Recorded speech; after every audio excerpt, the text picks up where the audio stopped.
Good morning. Welcome to ICSS Sunday morning program at the Nebel Proctor Marxist Library. My name is Raj Sahai. ICSS, that stands for Institute for Critical Study of Society, was formed at the Nebel Proctor Marxist Library in 2004 to preserve Marx's heritage and to support struggles for social justice and for socialism leading to communism.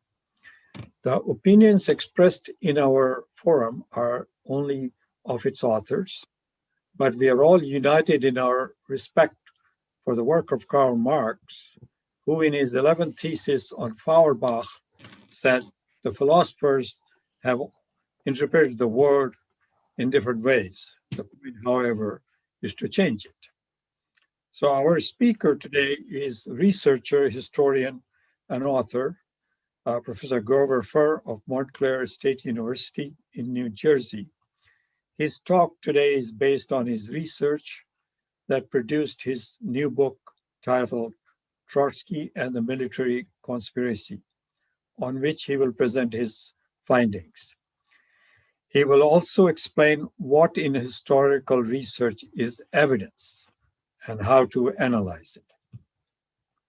But before I hand the floor to him, I wanted to give you some background to his talk, and I hope he will approve of it. It is difficult for most people who have not read history critically to believe that iconic revolutionaries can turn counter-revolutionaries in just a few years. Trotsky is one such iconic figure of the Russian Revolution. A courageous revolutionary, a prolific writer, and a reasonably competent commissar of war during the Russian Civil War. So how is it that he became the kingpin in the attempt to overthrow Stalin-led government, and as was revealed in the 3 public Moscow trials, and also the 4th, a secret court-martial proceeding in 1937 of Marshal Tukhachevsky and 7 other high-ranking military officers. And he has obtained a transcript of it, and it is in his new book, the book which I have read, as I have read his other books as well. So I think this reversal is not only possible, but logical, because Trotsky, like others who also participated in the counter-revolution, were defeatists.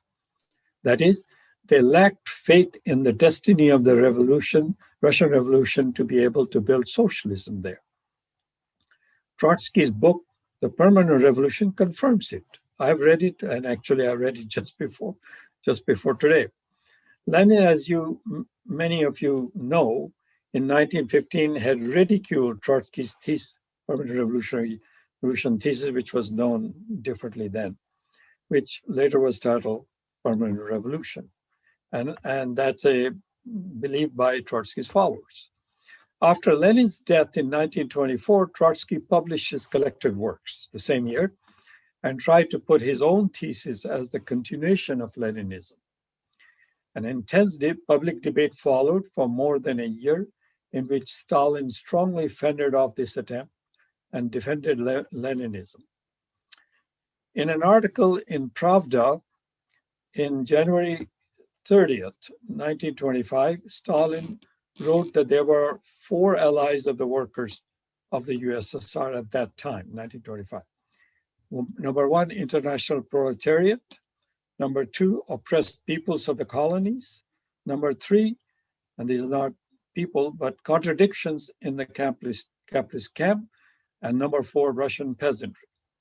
But in 1925, the first 2 were not yet strong enough to render direct assistance. And the third was being eroded due to victory of Britain and the US over others. So what remained was the Russian peasantry to help the proletariat of the USSR. Stalin said it was impossible to convert NEP Russia to socialist Russia without smashing the ideology of Trotskyism. Same as when Menshevism had to be smashed, as Lenin said, before October 1917, so that a revolution could take place. Trotsky was politically defeated in 1926, but he did not give up. He was externally exiled in 1929 to Turkey. Trotskyism also survived in the minds of Trotsky's old followers, mostly in the intelligentsia in the USSR, though formally they had given it up. When the kulaks revolted against agricultural collectivization, which was launched following party's decision to do it in the end of 1927, it was launched in 1928. There was a great deal of upheaval in the countryside in the next 3 years. The politically defeated leaders at that point, Trotsky, Zinoviev, Kamenev, Rykov, and Bukharin, became convinced as a result of all that going on in the countryside that the socialist project in the USSR had failed. But they were wrong. This is what brought them to be led by the unwavering one oppositionist and a very skillful Trotsky to join the Nazism against their own socialist motherland and save what they thought they could be saved by compromising with Germany and Japan. Two belligerent powers they thought were too powerful for the USSR to fight against and win. But collectivization succeeded, and the party led by Stalin, and as a direct result of that, was able to build the economy and defeated this coup attempt and went on to successfully build socialism and defeat aggressors Germany, Italy, Romania, and destroyed Nazism and fascism for all of us to have a little bit better life for the next 30, 50 years. Militarist Japan attacked China and was fought by Mao. The US smashed Japan. Stalin died in 1953. Then came Khrushchev's revisionism and his lies that Professor Furr exposed in his 2011 book titled Khrushchev Lied, and many other books following it, which I have read with great deal of interest. With that background I gave you, please join me in welcoming Professor Grover Furr.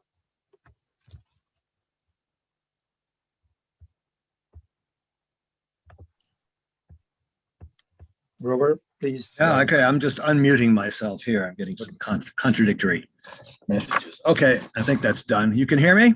Yes. Okay, great.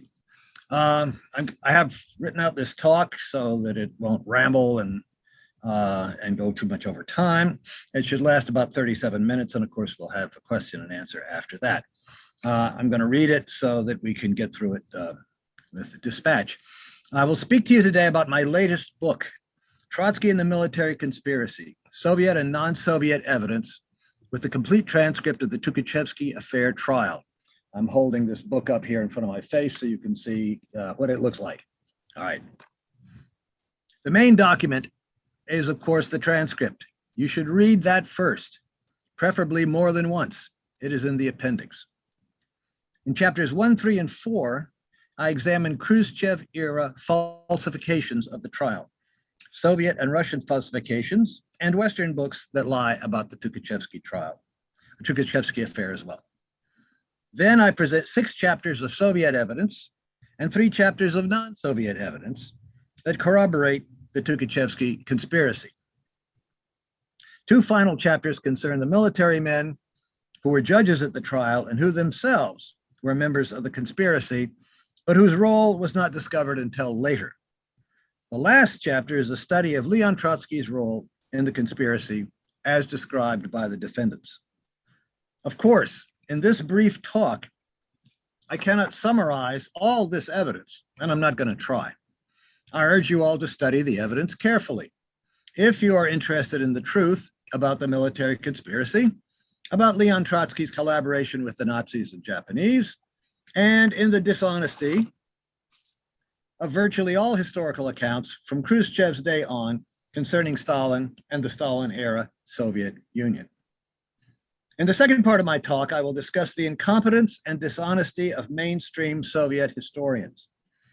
I will indicate the main errors in interpreting evidence, errors shared by most non-historians, that prevent honest readers from understanding the evidence that exists and keeps them enthralled to dishonest experts, whether anti-communist or Trotskyist.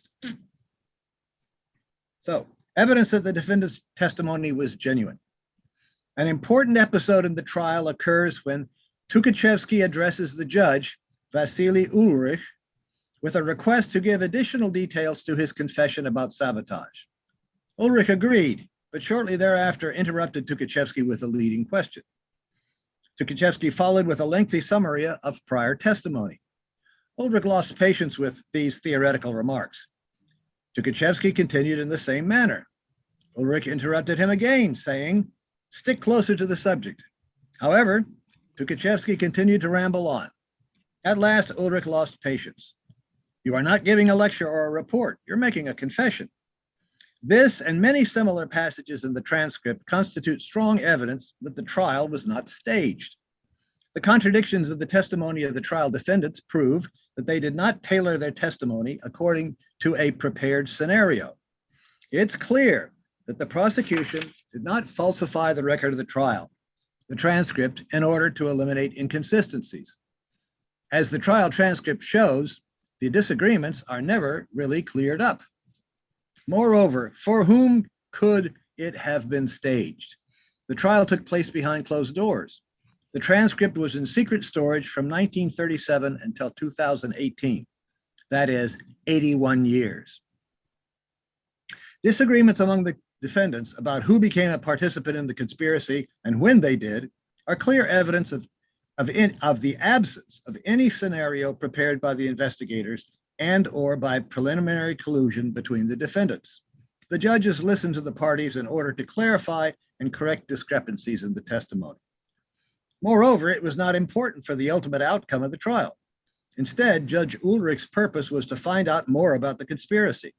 The investigation into the conspiracy, the arrests, interrogations, and trials of more suspects would follow.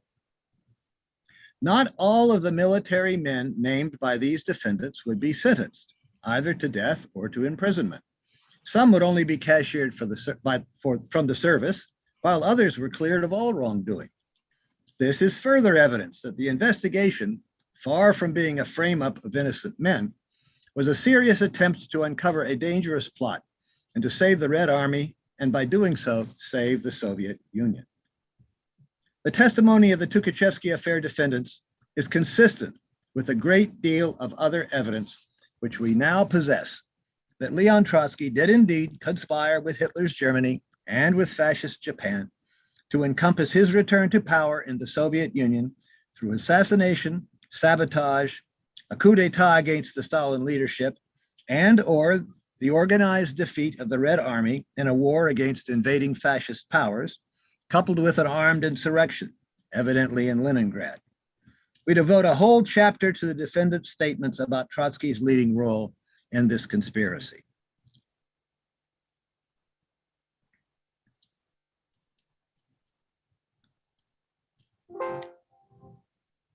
Trotsky denied the accusations that he had collaborated with fascist German and Japanese leaders. However, Trotsky would have denied the accusations whether he were guilty of them or not. Therefore, his denials mean nothing. In addition, we know that Trotsky lied. Unquestionably, he did so in order to conceal his conspiracies. Trotsky denied that a block of rights and Trotskyites existed. Yet in 1980, Pierre Brouet, the most famous Trotskyite historian of his day, discovered documents in the Harvard Trotsky archive that proved that such a block existed and that Trotsky had approved it. Trotsky swore that he had cut off all ties to those who capitulated to Stalin. That's his word. But American historian Arch Getty discovered evidence in the same archive that Trotsky did in fact contact some of these men. Getty also discovered that the Harvard Trotsky archive had been purged, undoubtedly of incriminating materials. I have studied these issues in detail in Trotsky's Amalgams and Trotsky's Lies. We now possess a great deal of evidence that Tukhachevsky and the other defendants were guilty. Likewise, we now have voluminous evidence that Trotsky was indeed conspiring with Germany and Japan. In addition, in the trial transcript, we have the testimony that Tukhachevsky and the other military men were collaborating with Trotsky and with Germany and Japan. There is no plausible scenario that could account for all this evidence except that Trotsky, along with the Soviet military commanders, was indeed collaborating with Hitler's government and with the Japanese militarists. In Trotsky's Lies, that's a book, I examine some interesting and bold lies by Trotsky that I have discovered and consider the implication of these lies. Together with other evidence, Trotsky's Lies reveal much about his clandestine conspiratorial activities.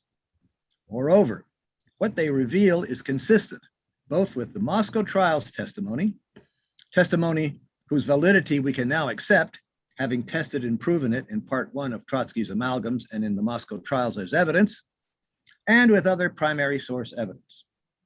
Trotsky's Lies, those discovered first by others like Brouet, Getty, and Holmstrom, and some that I have discovered, are central to understanding Trotsky himself, the opposition conspiracies, the Moscow trials, the Tukhachevsky affair or military purges.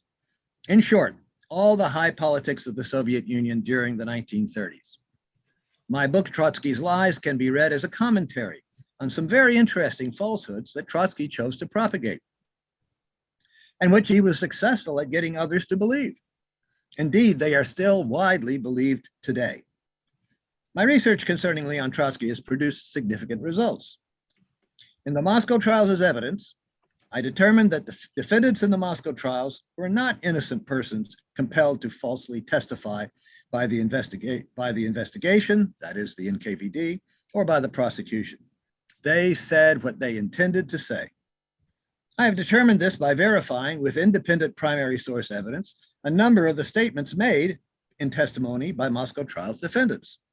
In the few cases where we can prove a defendant lied, he did so to further the conspiracy of which he was a part, and or in an attempt to protect himself, not to incriminate himself or to placate the prosecution. I have demonstrated that Leon Trotsky lied a great deal during the 1930s. It is fair, accurate, to say that concerning the Soviet Union and the Stalin leadership, Trotsky wrote little else except lies. Many of those lies are directly related to the accusations made against him by the defendants and the prosecution at the 3 Moscow trials. I showed that Trotsky lied so frequently and about so many things that nothing he wrote about the Soviet Union after the end of 1934, the date of his first essays on the Kirov murder, represents what he himself really thought. We have long had a great deal of testimonial evidence in the confessions of the Moscow trials defendants. Having verified many details of the Moscow trials confessions from independent sources, we can now accept the Moscow trials testimony concerning Trotsky's conspiracies with a high degree of confidence. But this brings us to a central problem. Most critics of my research haven't read it. Most people do not know how to deal competently with evidence. Most commit common logical fallacies, or do not recognize these logical fallacies when they encounter them. This inability to deal with evidence leaves many readers prey to anti-communist and Trotskyist dogmatists, who themselves are usually incompetent to evaluate the evidence because they've never done so. Denial. Soviet history is so politicized, and opinions about Soviet history so impassioned, that many readers will reject the results of my research, not out of rational evaluation and criticism of the evidence, but out of simple denial, thinly disguised by faulty reasoning. For anti-communists and Trotskyists, it is unthinkable that the Moscow trials testimony should have turned out to be reliable. This fact invalidates what we have called the Anti-Stalin Paradigm of Soviet and world history. In the service of anti-communism and of the cult around the figure of Trotsky, anti-communists and Trotskyists will continue to deny the truth as demonstrated by primary source evidence and sound analysis. In 2017, I published volume 2 of my Trotsky studies, Leon Trotsky's collaboration with Germany and Japan. And in 2020, I published new evidence of Trotsky's conspiracy. In these books, I examined some of the large body of primary source evidence now available, mainly from formerly closed Soviet-era archives, that bears on Trotsky's conspiracies, including important confirmation of Trotsky's conspiracies with Japan further details of Trotsky's promotion of terror, assassination, and sabotage within the Soviet Union, details concerning Yuri Pyatakov's secret flight to Norway in December 1935 to consult with Trotsky, and much else. Recognition of the facts that Trotsky was indeed guilty of the serious charges made against him at the Moscow trials necessitates a radical reinterpretation of the high politics in the Soviet Union during the 1930s. I have begun to re-examine this history in a number of recent books, including Khrushchev Lied, The Murder of Sergei Kirov, Yezhov versus Stalin, and Stalin Waiting for the Truth. Okay, more about evidence and denial, the anti-Stalin paradigm. I introduced this section with a quotation from Friedrich Engels, who said, quote, "The bourgeoisie turns everything into a commodity, hence also the writing of history. It is part of its being, of its condition for existence, to falsify all goods. It falsifies the writing of history. And the best paid historiography is that which is best falsified for the purposes of the bourgeoisie." According to the only acceptable model of Soviet history at the Stalin period, acceptable, that is, to mainstream experts, we call it for convenience the anti-Stalin paradigm. Stalin was guilty of many horrific crimes, principally mass murder and the fabrication of false charges against innocent persons, followed by their punishment. In mainstream historiography of the Soviet Union, it is considered illegitimate to challenge any charge of a serious crime against Stalin. It is also considered taboo to conclude that Stalin did not commit any crime that he has been accused of. Researchers of Soviet history of the Stalin period are constrained to adhere to the anti-Stalin paradigm, regardless of the evidence. The anti-Stalin paradigm, therefore, is not a way of learning what really happened. Rather, it is a way of not learning what really happened, a way of denying the truth. It is a way of telling historians, quote, "Your task is to come to acceptable anti-Stalin, anti-communist conclusions, and where necessary to back those conclusions up with phony evidence and fallacious reasoning," end quote. Or at best, quote, "Your job is to confine yourself to drawing conclusions that do not challenge or threaten to disprove the anti-Stalin paradigm," end quote. The Trotskyist paradigm.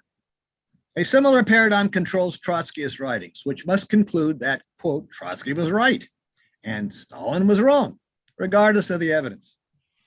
Today, we have a great deal of evidence that corroborates the charges leveled against Trotsky in the Moscow trials of conspiring to murder Soviet leaders, sabotage Soviet industry, undermine the Soviet military, and collude with Nazi Germany and fascist Japan for the defeat of the Soviet Union in war. But no Trotskyist historian can deal objectively with this evidence, or they will no longer be welcome in the ranks of Trotskyists. The role of denial and evasion.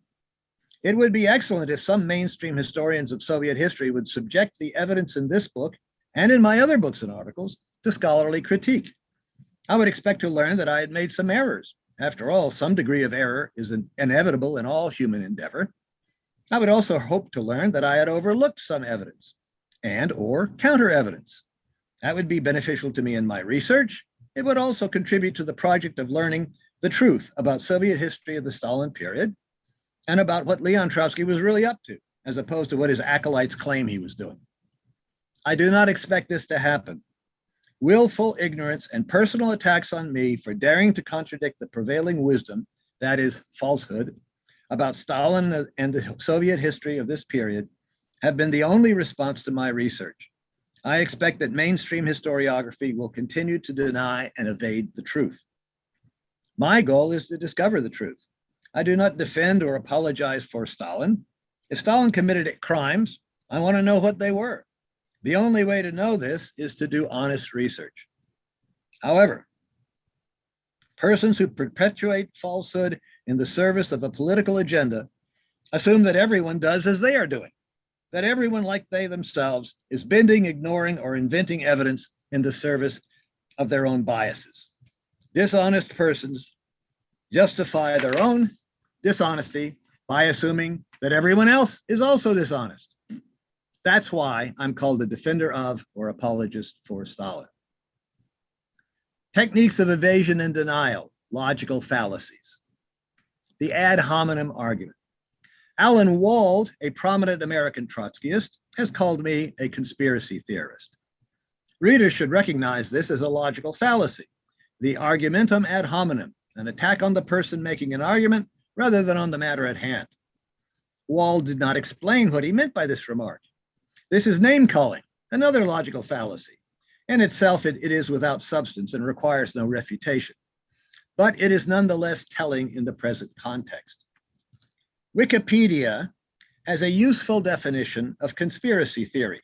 Here it is, quote, "A conspiracy theory is an explanation of an event or situation that invokes a conspiracy by sinister and powerful actors, often political in motivation, when other explanations are more probable. Conspiracy theorists resist falsification and are reinforced, conspiracy theories resist falsification and are reinforced by circular reasoning.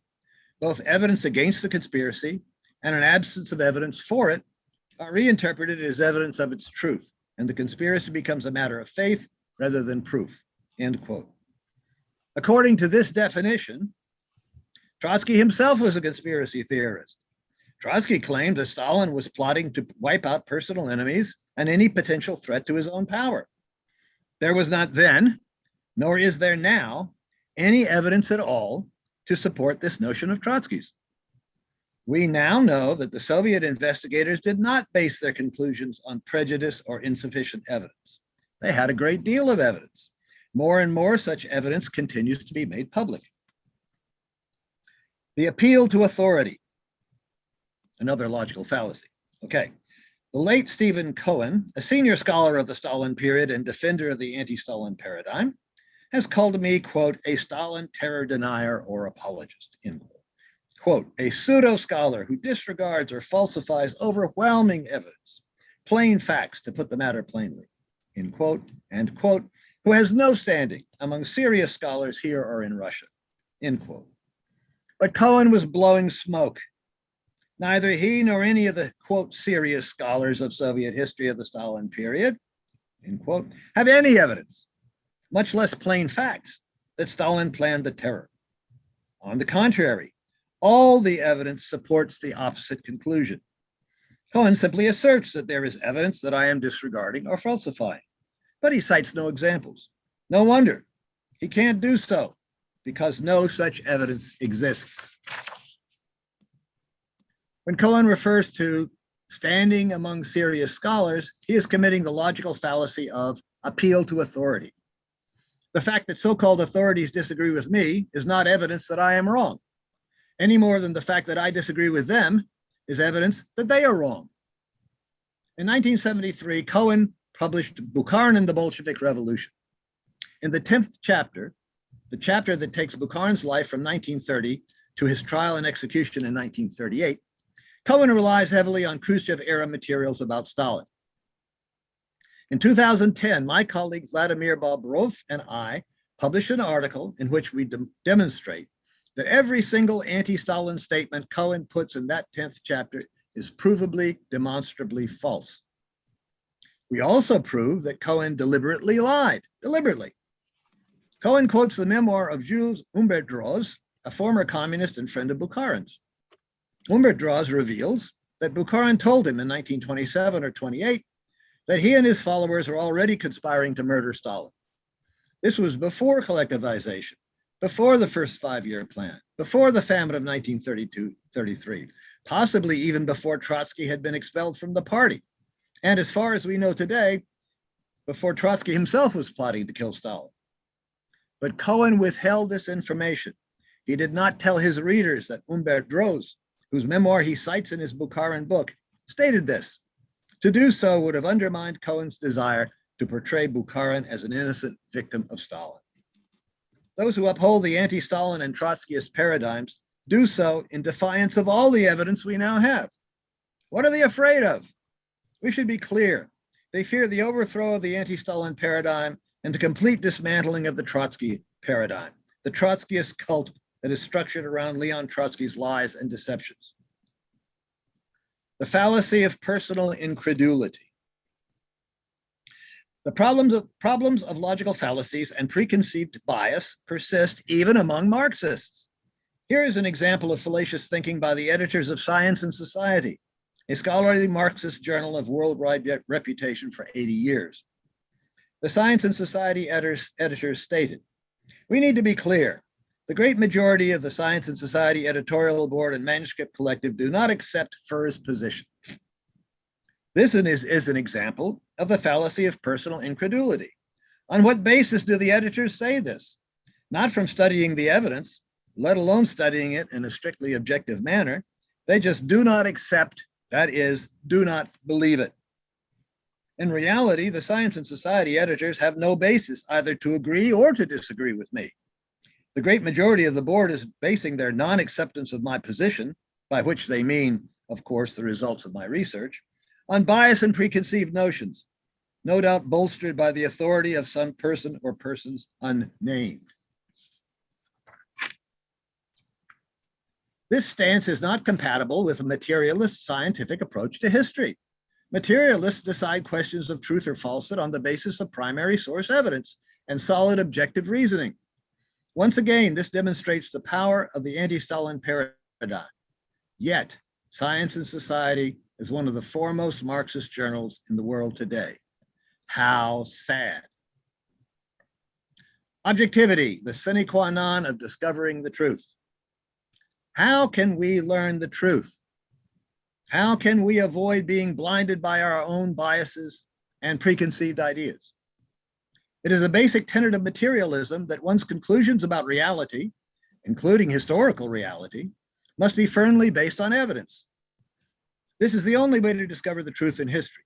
The primary source evidence must be identified, located, collected, studied, and conclusions drawn from it that are based on the evidence alone, not on preconceived ideas, biases, prejudices, and without faults in logic or reasoning. The materialist researcher must work hard to be thoroughly objective. She must be aware and suspicious of her own biases and preconceived ideas. Therefore, the materialist researcher must adopt a method that is closely similar to that used in the hard sciences like physics or chemistry. The objective historian must be self-aware. It is her own preconceived ideas and biases, not those of anyone else, which are most likely to mislead her and to poison her research. She must take special pains to look with increased suspicion at any evidence or argument that tends to confirm her own preconceived ideas. This is the threat of confirmation bias. There's a very good Wikipedia article on confirmation bias, which I recommend to you all. She must also force herself to look with an additional dose of sympathy and interest at any evidence or arguments that tends to disconfirm her own preconceived biases. This is the only way to operationalize, to put into practical use, the ideal of objectivity. If a researcher fails to be objective, she will never discover the truth or even recognize the truth if she sees it. As I show over and over again in my published research, in Soviet research, whether anti-communist or Trotskyist, objectivity is ignored in the service to the anti-Stalin and Trotskyist paradigms. Why is there no German or Japanese evidence of Trotsky's collaboration? I begin with two quotations. Gerald Posner, researcher of the Kennedy assassination, wrote, quote, "Most conspiracy theorists don't understand this, but if there really were a CIA plot, no documents would exist." A 1932 article in the journal Communist International stated, quote, "Instructions on concrete organization questions regarding preparation for underground conditions must be given only verbally. At the very least, it should have been specified that these names and addresses be given strictly orally. We now have a large amount of mutually corroborative evidence of Trotsky's German-Japanese collaboration from the Soviet side. In addition, we have important evidence from German and Japanese sources of collaboration by members of the Soviet opposition, including some who themselves claimed to have been working with Trotsky. No evidence of German or Japanese collaboration with Trotsky has been discovered outside the former Soviet Union. There are a number of possible explanations for this fact. 1. Trotsky never collaborated with the Germans or Japanese. All the Soviet evidence is fabricated. If Trotsky did collaborate, then the following possibilities exist. 2. Many of these archives were destroyed during the war. 3. Nobody has looked for it. At least, I'm not aware that anyone has done so. 4. These archives, too, might have been purged, as the Harvard Trotsky archive has certainly been. But the most likely explanation is this. Conspiratorial information of this kind is never written down. No one should expect a conspiracy like this to be documented anywhere, ever, much less in archives. The demands of secrecy and security require that such information be exchanged only by word of mouth. The Kremlin affair, conspiracy and evidence of conspiracies. In the year 2000, Russian historian Yuri N. Zhukov published the only serious study that has yet appeared devoted to the Kremlin affair of 1935. His conclusion is that, on the evidence, the Kremlin affair was not a fabrication, but the uncovering of a real conspiracy. I'm going to quote Zhukov.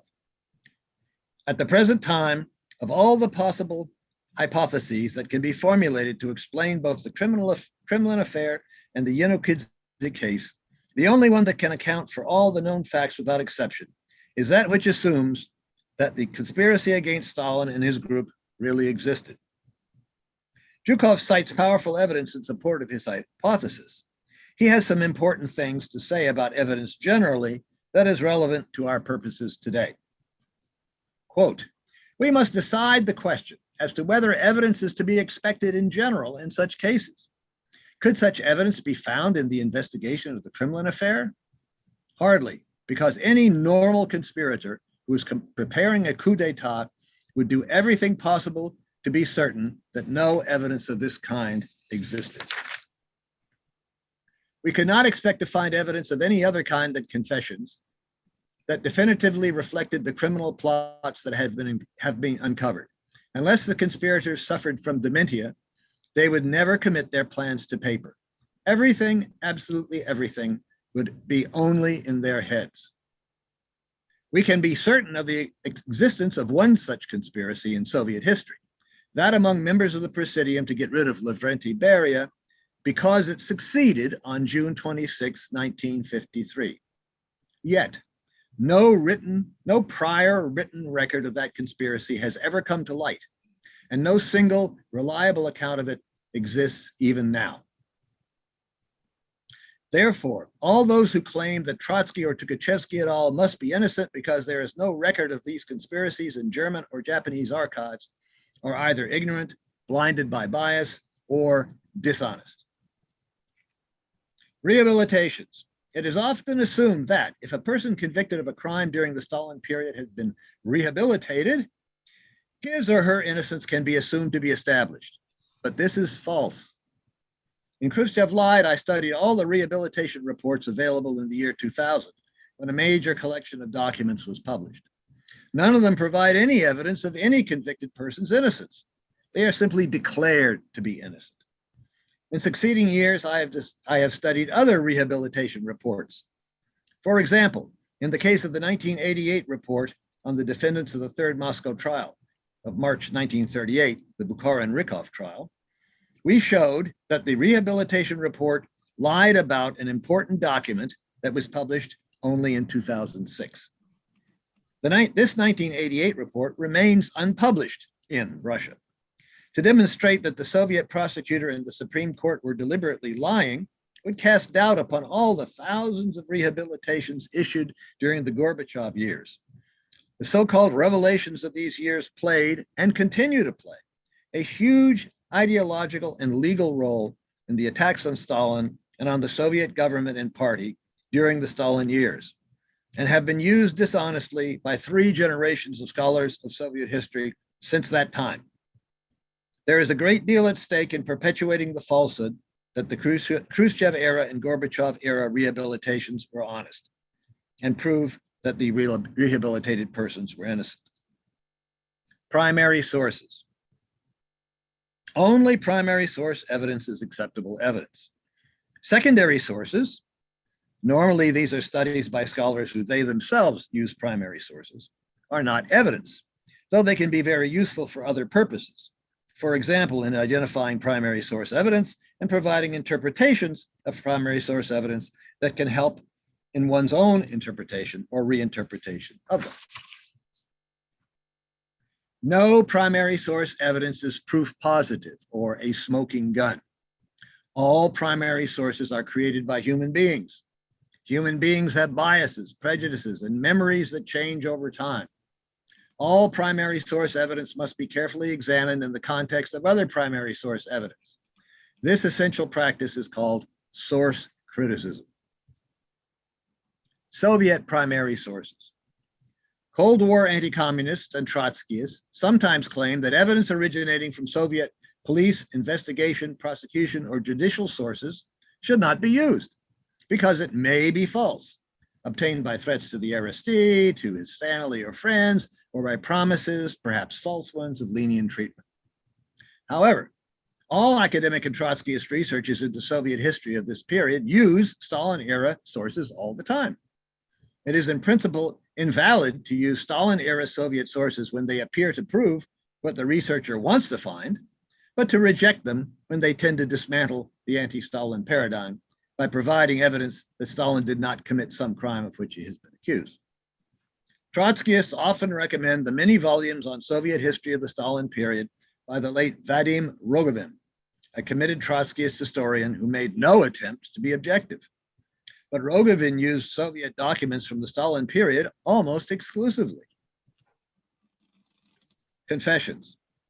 Many people mistakenly believe that any statement, confession, accusation, whatever, obtained while in police custody is useless as evidence. Marxist historian Roger Kieran has written, quote, Furr never acknowledges that confessions, particularly when given under duress, are pretty useless as historical evidence, end quote.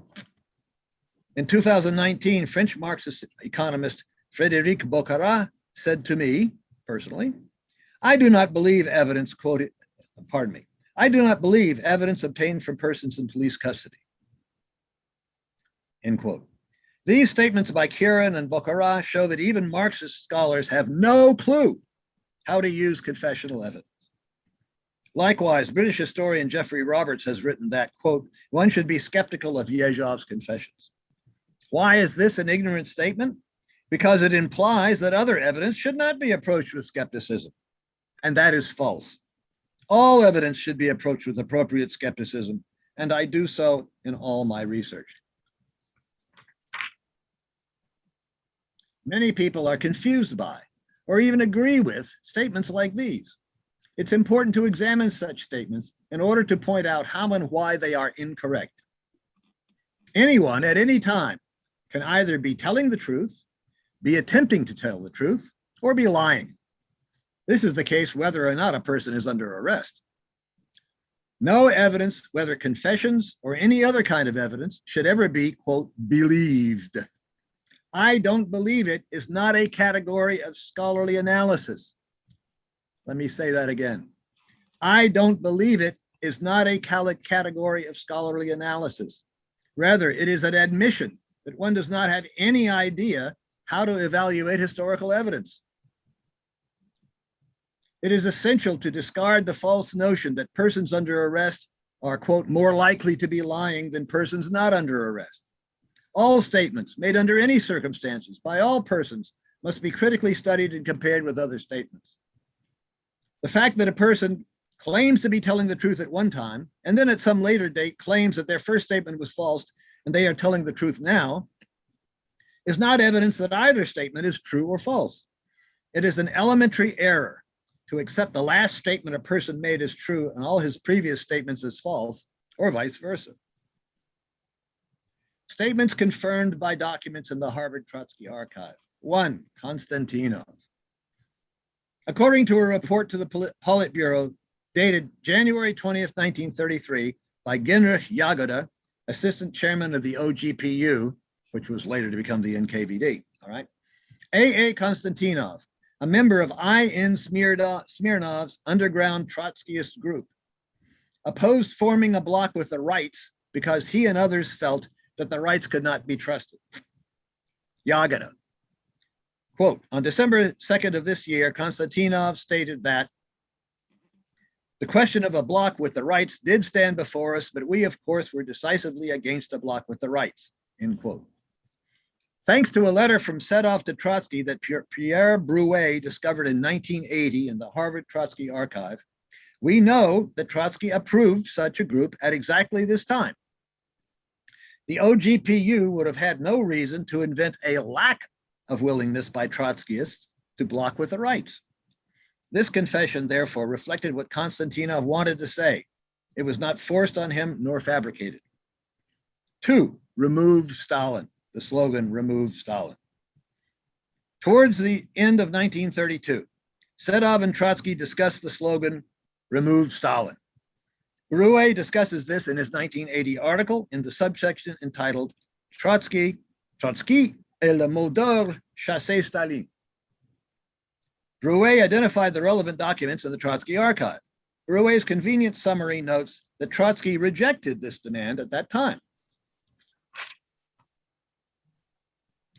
In a report to Stalin dated January 20th, 1933, OGPU chief Yagoda reported, among other things, that a new letter from Trotsky had been received by Smirnov's group in mid-October 1932. In it, unexpectedly for Yagoda, Trotsky said, quote, the slogan, remove Stalin, is not our slogan. Down with the personal regime, that is not right. This is important. This statement in Yagoda's report agrees completely with the documents found by Brouet in the Harvard Trotsky archive. The OGPU had no reason to invent a denial by Trotsky that he intended to remove Stalin. 3, we find yet more striking confirmation of the truthfulness of the interrogations about Trotsky's conspiracies in an interrogation of clandestine Trotskyist Alexander Ilyich Birkengoff of May 23 to 25, 1936.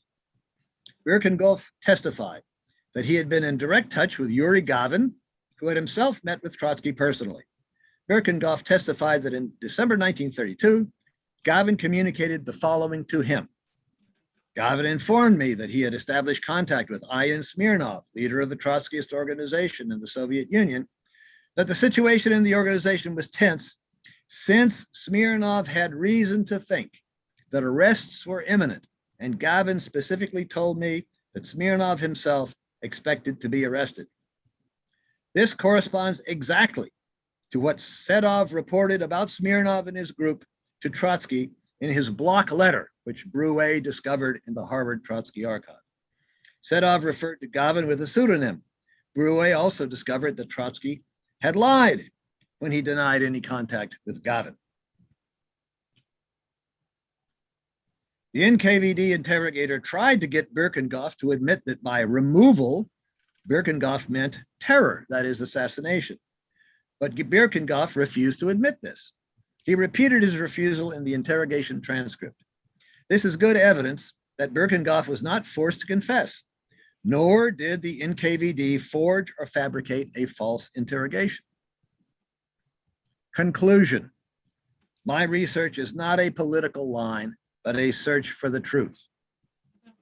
Anti-communists and Trotskyists reject my research, but not because of any fault in that research. They reject it because they cannot honestly confront the evidence and the conclusions that follow from it. Some of these people are simply dishonest. In plain language, they are liars. Most of them, I think, have never studied how to use historical evidence, and so they could not use it competently even if they wanted to do so. However, none of them are interested in the truth. Rather, they are promoting a political line, the Anti-Stalin Paradigm and or the Trotsky Paradigm. People like these, who push a political line instead of the truth, assume that everyone else is acting in the same dishonest manner as them and is promoting their political line. So they call me and my research pro-Stalin, Stalinist, etc., as though I too am pushing some political line. But they are not only dishonest and or incompetent, they are wrong. I am not promoting any political line or position. I'm interested in the truth. I strive for objectivity as much as any scientist. I try hard to question my own biases and prejudices. I give an especially generous reading to any evidence that tends to cast doubt on those prejudices or that tends to disprove the hypotheses I have chosen to test in my research. For many years, I have been diligently searching for evidence of crimes that Stalin committed. I have searched for them in the only legitimate way, by identifying, locating, obtaining, and studying primary source evidence, and then by drawing logical conclusions from that evidence. No one asks what Sherlock Holmes's politics are. We just want him to solve the mystery. In the same way, my own political proclivities are irrelevant. Nevertheless, the results of my research in my books and in my other works will be rejected by those who are unable or unwilling to consider the possibility that their own preconceived ideas are mistaken.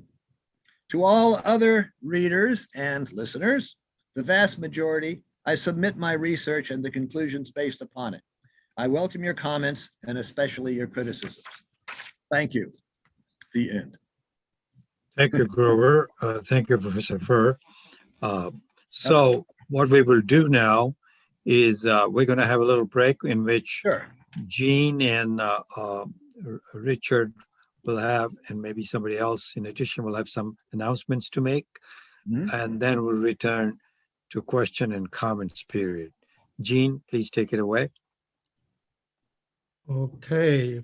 Well, thank you so much, Grover. Again, as expected, we really enjoyed your talk, a very exhaustive and, if I may add a personal opinion, very convincing discussion of these issues. So thank you so much for that. You're welcome.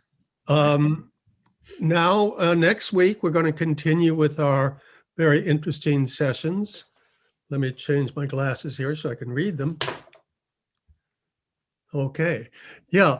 Next week, I'll be talking actually on socialism, scientific and utopian, because we, in my view, we have many people on the left have abandoned science and prefer utopian kinds of socialism.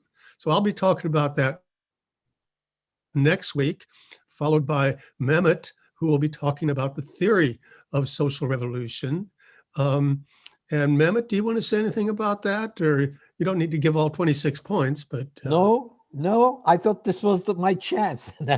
No, what we are going to be talking about is that if we were to, go to the end to start with, why aren't the Marxists talking about revolution? Or even if they do, it's just a vague concept. Yes, everybody's a revolution, and then we pass that subject.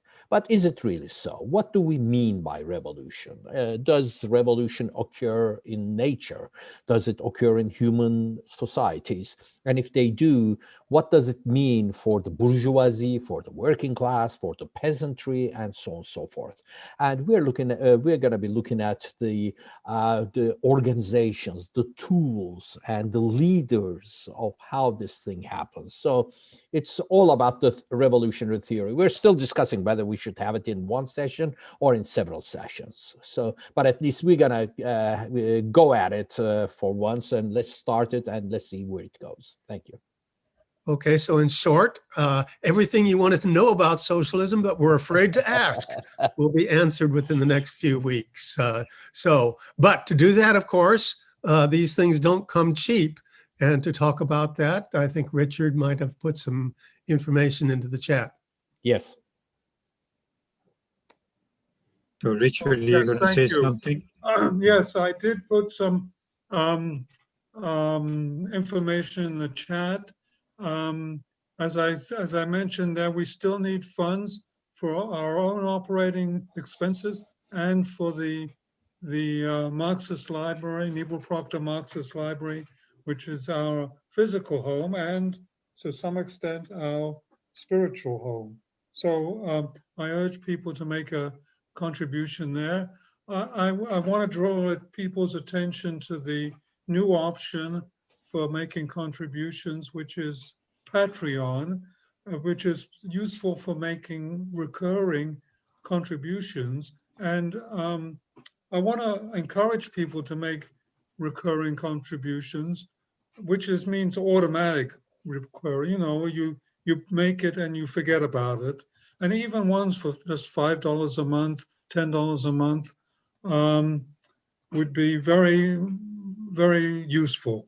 So, but also there's PayPal and good old-fashioned checks and cash. We can handle all that. So thank you. And back to you, Raj. Okay, so we are now in question and comment period.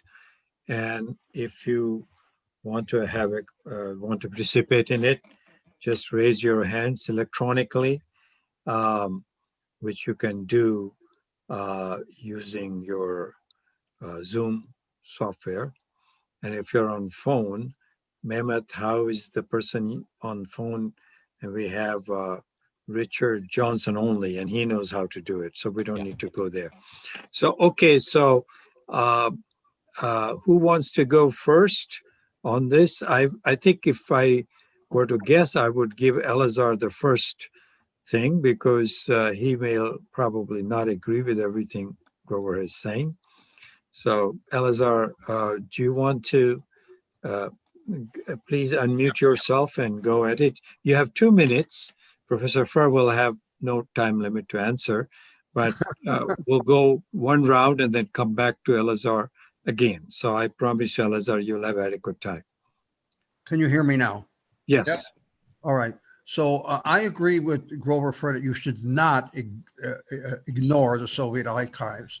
But like Stalin wrote in the document that Furr said he was going to agree with, this must be corroborated by physical material evidence. And here's what I mean. For example, in the proceedings, I think it was Alksnis asks one of the generals, I don't remember if it was Yakir or Vorovich, but from memory, and he says, yes, I'm a saboteur. Now, that is a confession and reiterated from the interrogation period into the court proceedings. What's necessary, according to Stalin and me, but Stalin only became interested in later in this position, is that one, what was the sabotage? What was the date and time? What were exactly in the plant? What was the layout of the plant? How did you avoid security? How did you avoid getting caught by security forces or being observed? What explosives did you use? Where did you get the explosives? In other words, a materialist integration with the words in the NKV document. Now, there are non-totalitarian scholars like J.R. Getty that says that these were prepared statements, like what Ezhov's confession or other people's, that they were forced to sign. It's not only anti-communist, it's careful studiers of the system. Now, here's what I object to what Grover says in the way he says it. I do believe that both Trotskyists, authentic Trotskyists, and anti-communists criticize Stalin, but they do it from a totally different model. And I believe that it's possible to have a revolutionary criticism of Stalinism, not so much of Stalin, the individual, but the social political system that got kick-started, that tied itself to a parasitic bureaucracy. That doesn't mean that Stalin was a parasite or a bureaucrat. It means that through his influence, this structure took place and usurped power from the working class. That is the Trotskyist thesis, I grant you. And it needs to be corroborated also. And I prefer the word theory-dependent observation to confirmation bias. I think there's more to it and more scientists use it. Thank you very much. Okay, Grover, you want to answer that or shall I take on the next question?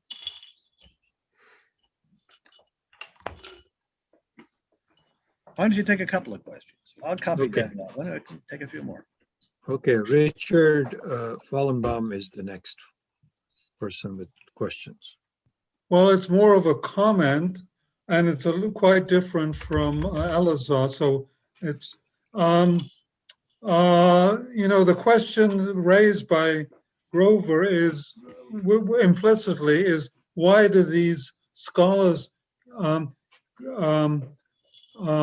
cling so tenaciously to the denial of these conspiracies, the denial of the sabotage, of the Soviet Union, the assassinations, and to the anti-Stalin paradigm. And I think the reason we have to bring it up to date, because these people support the same methods today. Within the last week, it was revealed by Russian and Belarusian intelligence that there was a plot to assassinate the president of Belarus and create total chaos and sabotage within that republic. And of course, there's no word of it in the media. And of course, it assumed that anything that Putin is accused of is accurate. So we have, in addition to the anti-Stalin paradigm, we have the anti-Putin paradigm. It's very useful today. And the same spokesman like Timothy Snyder, or Anne Applebaum, people like that, who are criticizing, demonizing Stalin in the 30s, now find it so useful to the same methods to demonize first Putin mainly, and of course every other socialist or socialist-oriented leader in the world. So that's a comment. But so thank you. Okay, so okay, Mammoth is next. You want to take those two questions, Grover, and then we'll take another two? Sure. Oh, okay. All right. All right. Elazar is incorrect when he states that Stalin said that physical evidence is always necessary. I dealt with this in my talk, and I don't feel like repeating it. In the case of serious conspiracies, there should not be any physical evidence. In fact, if there were any written evidence, we should suspect that it was some sort of plant or falsification. In the case of conspiracies, you're just not going to have written evidence, because it would be insane to have written evidence of such conspiracy. I gave several examples of why that is. I know that Elazar won't accept that. And that's okay. All right. I'm not, in a certain sense, I'm not really addressing people who make those kinds of comments. Elazar quotes Arch Getty. Quoting Arch Getty is an appeal to an authority. Getty has said many sensible things. He said some stupid things. And the fact that Getty says something is not evidence in the least. The fact that Jeffrey Roberts says things, and I quoted a stupid thing that Jeffrey Roberts said, or an ignorant thing that Jeffrey Roberts said. The fact that Jeffrey Roberts says something is not evidence.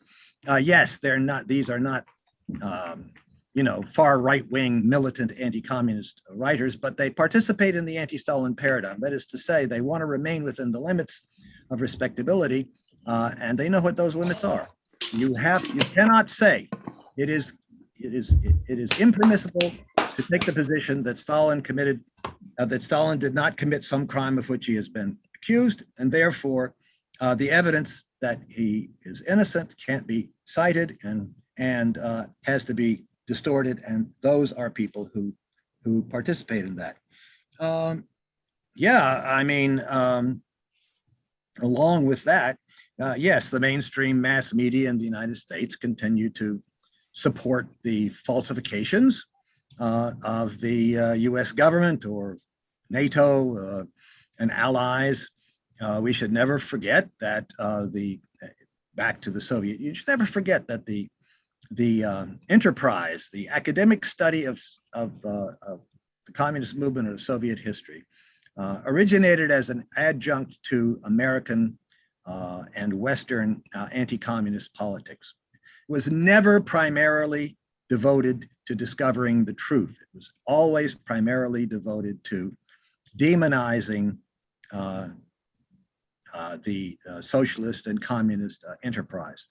And there's something I'd like you all to think about, which is that, we could sit around here and say, well, they're demonizing Stalin, they're lying about Stalin, they're lying about the Soviet Union in past decades.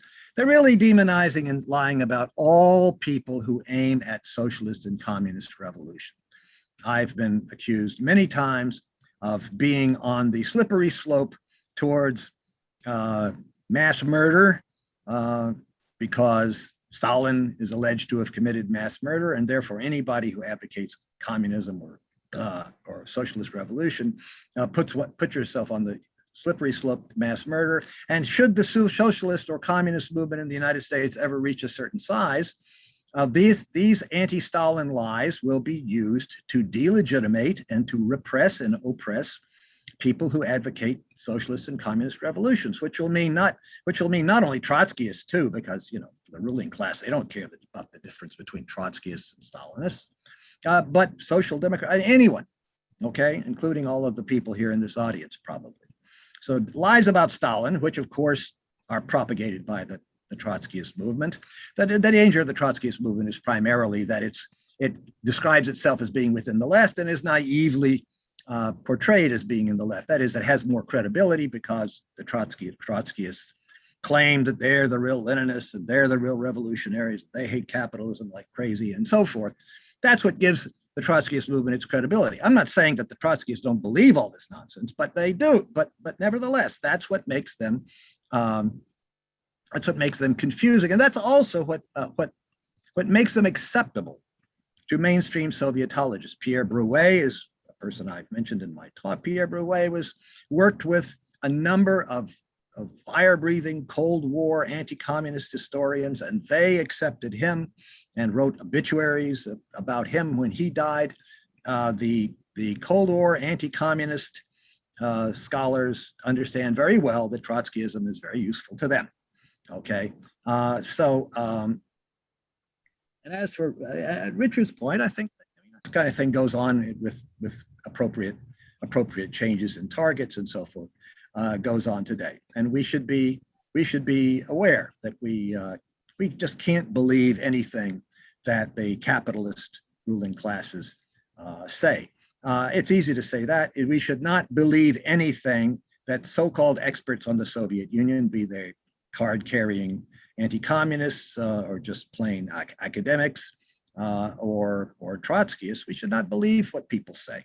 Believing is irrelevant. We need to have evidence. And that's, if there's one thing one thought I want to leave you with, it's that. And if there's one reason you should read my research, it's because it's to see what the evidence looks like. There is no place else you could get it. Okay, thank you, Grover. So next two people are Mehmet first, and then Eugene next. Mehmet, go ahead. Grover, thank you very much for coming over and for your presentation. As always, it's very appreciated. And sometimes I wish I could have the people I discuss with other topics listen to you for the logical and evidence-based discussions that we all crave for. Unfortunately, that's not very fashionable these days. But anyway, I'm going to ask a very, very stupid question today. Very recently, just in the last few days, by coincidence, we came across a German TV series that the whole thing is based on a capitalist that converts his factories and everything in Germany during the Second World War, and converts all of his money to gold, and is shipping this to Trotsky while he's somewhere else, Istanbul maybe. I think that's where he was. So you talked about we have no evidence in German archives or the Japanese archive. Have you ever come across this? Is this purely fiction what the series is saying, or was there really some kind of a monetary help to set off a fight in the Soviet Union through Trotsky? Have you ever come across anything like this? I haven't come across it. I'm sorry. You want to take another question before I answer? No. Go ahead. Okay, if you're ready. I can be brief. I mean, I haven't come across anything like such as you described, but exactly such as you described. But now here's another issue. I said very few people read my books, and I think that's true. The criticisms I see on the internet and that are sent to me, emails and so forth, sometimes politely, sometimes very indignantly, are clearly by people who haven't carefully studied what I've written. But even fewer people read the trials of read the transcripts of the Moscow trials, and the transcripts of the first Moscow trial are greatly abbreviated and It's only about 180 pages long. The transcript of the second Moscow trial is 600 pages long. The transcript of the third Moscow trial is 800 pages long. There's lots of discussion about how Trotsky got money in the transcripts of this, especially of the second Moscow trial. But few people, very few people read these transcripts, or for that, and then of the people who read them, that's a small number to begin with, how many people go back and actually study them? So unfortunately, my experience is that normally when people interact with me, want to ask questions or want to disagree, or they're doing it from a position of ignorance. It's not like they really have studied this question. They are repeating what they've been told, okay, what they've heard somewhere. Just one example of this, I may shock you, there has never been any evidence that the Moscow trials were frame-ups, that they were in any way fabrications by the prosecution or by the NKVD, or any evidence that the defendants testified to things that they didn't themselves want to testify to, that they were forced or threatened or their families were threatened. There's never been any evidence of that, ever. But that is what is widely believed. I think people who believe that probably believe that somewhere, somebody, someone, somewhere, at some time has cited some evidence of that, or why could it be repeated so many times and be believed by so many people? But there's never been any evidence of that. So one important question I have for everyone, not even primarily those of you here, is why do we believe those things about the Stalin era and the Soviet Union that we do believe, whatever they are? And I think when it comes to current events, that's probably a good question for most people. Most of us, most people are completely reliant on the news media and politicians to tell us what's going on in the world and why it's happening. And these are very unreliable sources. So that when you get phenomena like January the 6th and like large numbers of people in certain states believing that the presidential election was falsified and so forth and so on, they're reacting to what they've been told. And they don't have independent sources of information. Now, fortunately, we historians do have sources of information that are independent of that kind of contemporary control. But somebody mentioned Anne Applebaum and other contemporary pundits who are writing about Putin or writing about Stalin. That's where the intelligentsia, if you want, that's where literate people get their opinions from. People think that if Anne Applebaum says it, there's probably something behind it. There's nothing behind it. There never has been. But that's the situation we're in,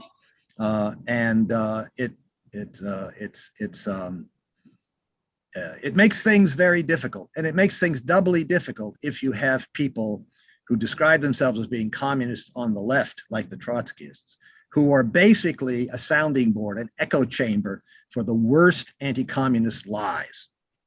That is really dangerous. The Trotskyism, in some sense, is the most dangerous, the biggest threat to a real left in the United States, because that's really what they did.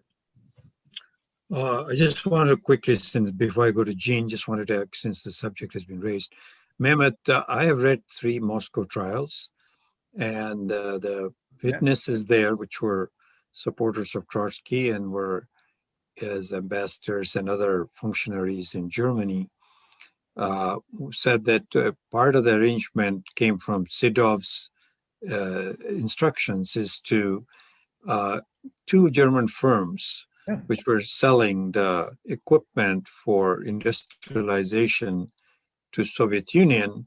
They were to get a commission, certain percentage of the sale price, and that since the negotiator, I think Pierakov was in charge of it, if I'm not mistaken, then he would not look very carefully as to the price. And so it got padded on, and that was given, passed on to Sidov. So, but you can read it yourself. Gene, I'm just going to say, go ahead. in the Moscow trials as evidence, which is really a revised version of the first part of my book, Trotsky's Amalgams. It's a separate book now, but the Moscow trials as evidence, I go into that, and there's plenty of corroboratory evidence from outside the Soviet Union that that was what was going on. And I quote it there and cite it. You can read it. This stuff has been known since the 1930s. Okay, it's just that, of course, the anti-communists don't talk about it. Why would they talk about it, right? You have to go out there and do the research and find it. But I haven't. And an American engineer who worked on some of those projects, wrote it in the American magazine. Anyway, Gene, I'll go to Gene then, unless you have something else. Yeah. Okay, Gene, go ahead. Okay, well, thanks again, Grover. And then Goulden. Goulden would be following Gene. Sorry. Okay, so I'm on. Yeah. No, well, thank you. This is very thought-provoking, and I really enjoy the discussion. But, when we talk about conspiracies not leaving evidence, that's why they're conspiracies. I'm just amazed how many criminal conspirators actually leave memos about what they're doing that incriminate it, and they say this is incriminating and so forth, and destroy this memo. And I'm just amazed how much evidence there is for conspiracies around the world. That's one point. And then the other thing is, one of the things that strikes me is so many people on the left believe all this nonsense about a genocide against the Uyghurs on the part of the Chinese. And the evidence is just totally bogus. It comes from Mike Pompeo and his employees. And nearly everything that's being written on that regard comes from these people. And the Chinese have written volumes on this, more than anybody could even ever read all this stuff. And so again, I just wanted to comment on that. And if you want to make further comments, but there's so much of the news that is really crafted to confuse us. And most of it is anti-communist again. So anyway, that's all I wanted to say. Or you want to respond to it, or you want me to go to Goulden? Go ahead to Goulden. Goulden, please go ahead. Sure. Grover, thank you very much for your talk. Mine is actually a comment, I believe. Back in Turkey in 1970s, when we were struggling against the state as a communists, in a group, we actually criticized the policies of Soviet Union and policies of China at that time, because Soviet Union was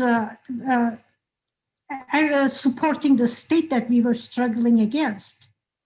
But throwing a blanket of Stalinism to every policies we see is actually just ignoring the distinguishing between variances. Like, for example, in Soviet Union, the denunciation of Stalin started in Khrushchev era and continued on the Brezhnev era, and it started warming up to the West. I mean, if you throw the Stalinism blanket, you just miss all the variations, and you can't analyze the reality. You can't analyze the situation. That's what I think. Thank you very much. Sure. Let me briefly respond. Is that okay? Yeah. Okay. Yeah. Take your time. Yeah. Well, I don't really have much to say about what Mehmet and Gene noted. I don't disagree with them. It's just that it wasn't directly on the subject that I'm talking about, except, of course, the issue that evidence is very important, and it is very useful for reactionaries of all kinds, whether they're Trotskyists and they're trying to defend Trotsky's image, or whether they're anti-communists and they're trying to attack Stalin and therefore the communist movement generally, or anybody who wants to an egalitarian kind of society. It doesn't really make much difference. It's very useful that people do not know how to analyze evidence, or how to find it, how to deal with it. Very useful to keep people in ignorance about that, so that authorities can be brought forward to argue against them. I get emails all the time from people who say, or I see them online too. You know, you don't have to pay any attention to Furr's research because none of the professors of Soviet studies say the same things that he does. And of course, that proves absolutely nothing. But to many people, probably to most people, that does mean something. That is the argument. These logical fallacies are fallacies, but they're important to understand because they do have a tremendous impact in argument to authority. Well, Elazar mentioned what Arch Getty says. Well, what Arch Getty says is irrelevant. Okay, but the question is, what is the evidence? In March of last year, 2020, right before the big shutdown because of COVID-19, I was out there in the West Coast and I gave a talk to this group, to the ICSS at the Neville Proctor Library. And it was about a number of terms. And one of the terms was Stalinism. And one of the things I said is that you hear the term Stalinism, you know you're hearing it from somebody who's either completely ignorant, you know, who's just repeating what somebody else is telling, or somebody who's dishonest. There is no such thing as Stalinism. There never was any such thing as Stalinism. Okay, it does. There's no ism attached to Stalin. Stalin was not a dictator. The way that the Soviet Union was governed at his time was collective. The policies that were adopted during that period of time, we should study them and we should be critical of them where criticism is necessary. But one of the problems with the term Stalinism is that if you call something Stalinist, you don't have to disprove it. It's as though somehow it's already disproven. And I get that a lot. You know, Timothy Snyder, somebody I'm indirectly in touch with asked Timothy Snyder, what did he think about my book attacking his book? My book, Blood Lies, attacking his book, Bloodlands. Snyder said, oh, yes, that guy's a Stalinist. Okay, well, that's it. That was his refutation. If you're a Stalinist, then we don't have to refute what you have to say. As sort of like in other circles, if you call somebody a communist, then you don't have to refute what they have to say, right? And of course, another thing they're saying is if you come to conclusions, somebody accuses Stalin of having committed a crime and you prove by the evidence that he didn't commit that crime, rather than acknowledge, hey, yes, you've proven it, you know, that's very interesting, we have to change the way you think, they simply call you a Stalinist, okay? And then that means that you're not really trying to find out the truth and therefore we can ignore what you have to say. So yeah, Stalinism is a term like totalitarianism, like certain other terms that is used to cut off any kind of critical examination and discussion based on evidence of what was going on at any given time in Soviet or communist history. Okay, so we still have plenty of time and I don't see any hands unless I'm missing somebody. So until somebody's ready with a comment or a question, I want to ask Grover this question. One of the things that people who are not Trotskyists, who actually want to know what happened, but they are not historians. They don't know how to evaluate critically evidence that is available. In fact, they don't quite know what is evidence. Yeah. So they often, a lot of the people also they work from belief or faith. It's a very big part of human minds working. I mean, unless you become trained as a Marxist and a critical Marxist, I mean, to be a Marxist means you're a critical materialist, that they have a hard time believing, as this has been thrown at me by people. Okay, so it was only Stalin who was left standing after it was all over and Lenin's entire Politburo was decimated. How is that possible? There's only one revolutionary, everybody was. So I just want to throw that at you because the question is thrown at me and I answer it in a certain way, but I'd like to hear from you because you've done a lot of critical study of evidence. How do you talk to people who say things like that? Sure, I'm just trying to figure out how to close this window here, this chat window. I'm not having much success. and closing it. So it's kind of taking up part of the screen. Well, it's not working. I don't know why. Well, first of all, I wrote an article about that, which I've never published. Maybe I'll put it in one of these, maybe I'll put it sometime in some, there we go, in some future book. But I want to say 1938. I have this material, but it's on my hard drive. I want to say in 1938, an article appeared in the newspaper of the Socialist Workers' Party, which was the Trotskyist party in the United States, and which was also the largest Trotskyist party in the world at that time. It said that, you know, Stalin was the only person from Lenin's Central Committee, something along those lines, that was still alive. And of course, it wasn't true. I mean, they even got that wrong. The statement, in fact, was not true. And I have an article where I go through it and show that it was true. But about those who were in the Moscow trials, okay, Kamenev, Zinoviev, and so forth and so on, you know, Bukharin and Rykov, and others.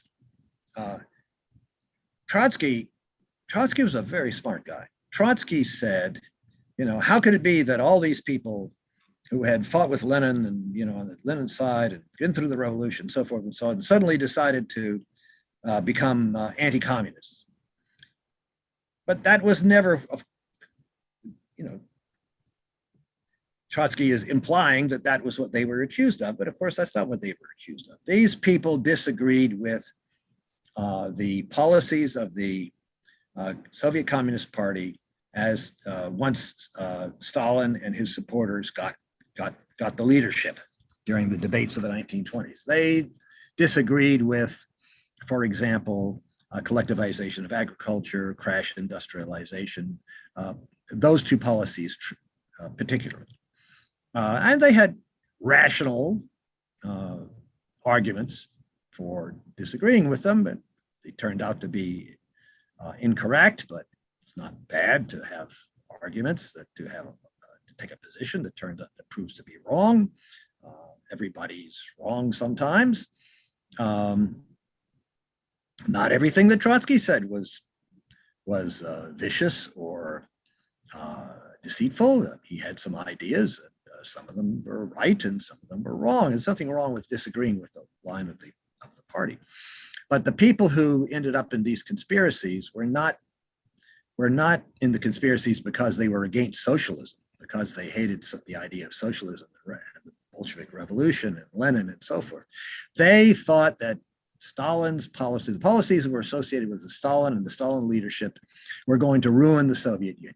They're going to weaken it tremendously and leave it open to attack by outside powers, leave it open to be overthrown. And then that was the right, if you want to call it that. Bukharin, Zinoviev, Kamenev, and others. And then the Trotskyists believed that unless there were revolutions in advanced industrial countries, the revolution in the Soviet Union was doomed. And this is an idea that this is a variety of an idea that was associated with the Mensheviks. And it's a reading of Marx. You can read certain things in Marx that seem to say that society develops in stages, and the stage of capitalism and advanced industrial capitalism has to precede the stage of socialism.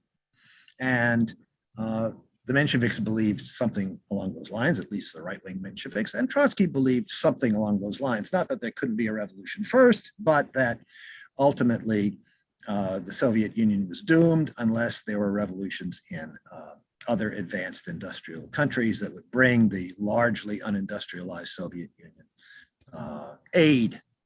So it is not the case that all of these people were opposed to socialism or opposed to as they understood it, or opposed to the Bolshevik Revolution, or opposed to Lenin's ideals as they understood them. They thought that the policies associated His voice with is not coming through. Wait, my voice is coming through? No. It was good. We could hear You're you. pinging. Your voice is pinging. Oh, sorry. Over. Sorry. In Yeah, any- it was. okay. Now it's okay. All right. Okay. So it's not the case that these people thought that rejected all of these goals of socialism and communism and Leninism and so forth. They thought that the policies that were voted in by the Central Committee under Stalin's leadership would lead the Soviet Union to rack and ruin, and that they had to be stopped and reversed. At first, they thought that the country would go to chaos and a big smash up because collectivization and industrialization would fail. It was too big of a burden to carry at once. And then they turned out to be wrong about that. And then they said, well, then what will we do? And some people dropped away, but others said, well, that means we have to get rid of Stalin. The policies, his policies have more or less been successful, and we have to get rid of him. They also believed that the Soviet Union was doomed in any future war with the capitalist imperialist countries, and therefore deals had to be made with the capitalists and imperialists so that not only to facilitate their own coming to power, but to make sure that the capitalists and imperialists didn't just invade Russia and carve it, or the Soviet Union carve it all up and do away with it. So this is the kind of game they were trying to play. And of course, they had second thoughts. They had all kinds of doubts. There are some very interesting quotations from Rykov and from Bukharin about the doubts that they had and about but as and Radek. But Radek even says in the transcript of the Second Moscow trial that he was thinking of turning himself in, but he didn't do it. He was thinking of turning the conspiracy in, but he didn't do it. He got arrested first. Even so, he was not executed. Okay, he was sentenced to 10 years in prison. So as was Sokolnikov. So that's the case there. But it isn't the case that all of Lenin's Central Committee was all, executed or disappeared or something like that. And there are quite a number of them that were not. That's a falsification that stems ultimately from an article in the Socialist Workers' Party paper in 1938. And I have some years ago, I wrote an article about that. Not only refuting the specific details, but also the general tenor. And also when people say, oh, Stalin is killing Lenin's Central Committee. Well, the question is not whether they were on Lenin's Central Committee. The question is, what were they convicted of, and were they guilty? Yep. Okay, and that's the issue that the Trotskyists completely skip over. Oh, he's killing all of his rivals. Well, these people were not Stalin's rivals. None of them were Stalin's rivals. None of them were about to take over, to take leadership of the Soviet Union. That was not at all what it was about. And yet you read that kind of stuff all the time. In fact, on ideology, I just want to make a comment since I don't see any hands risen here, Sure. If I may. The issue about European Revolution.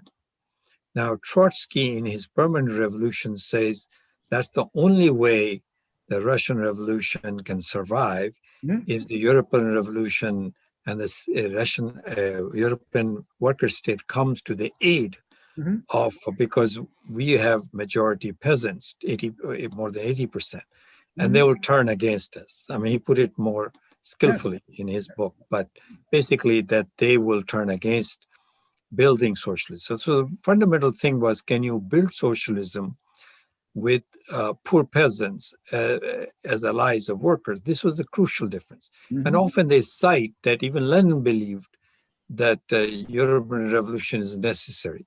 But Lenin's formulation I carefully read is different.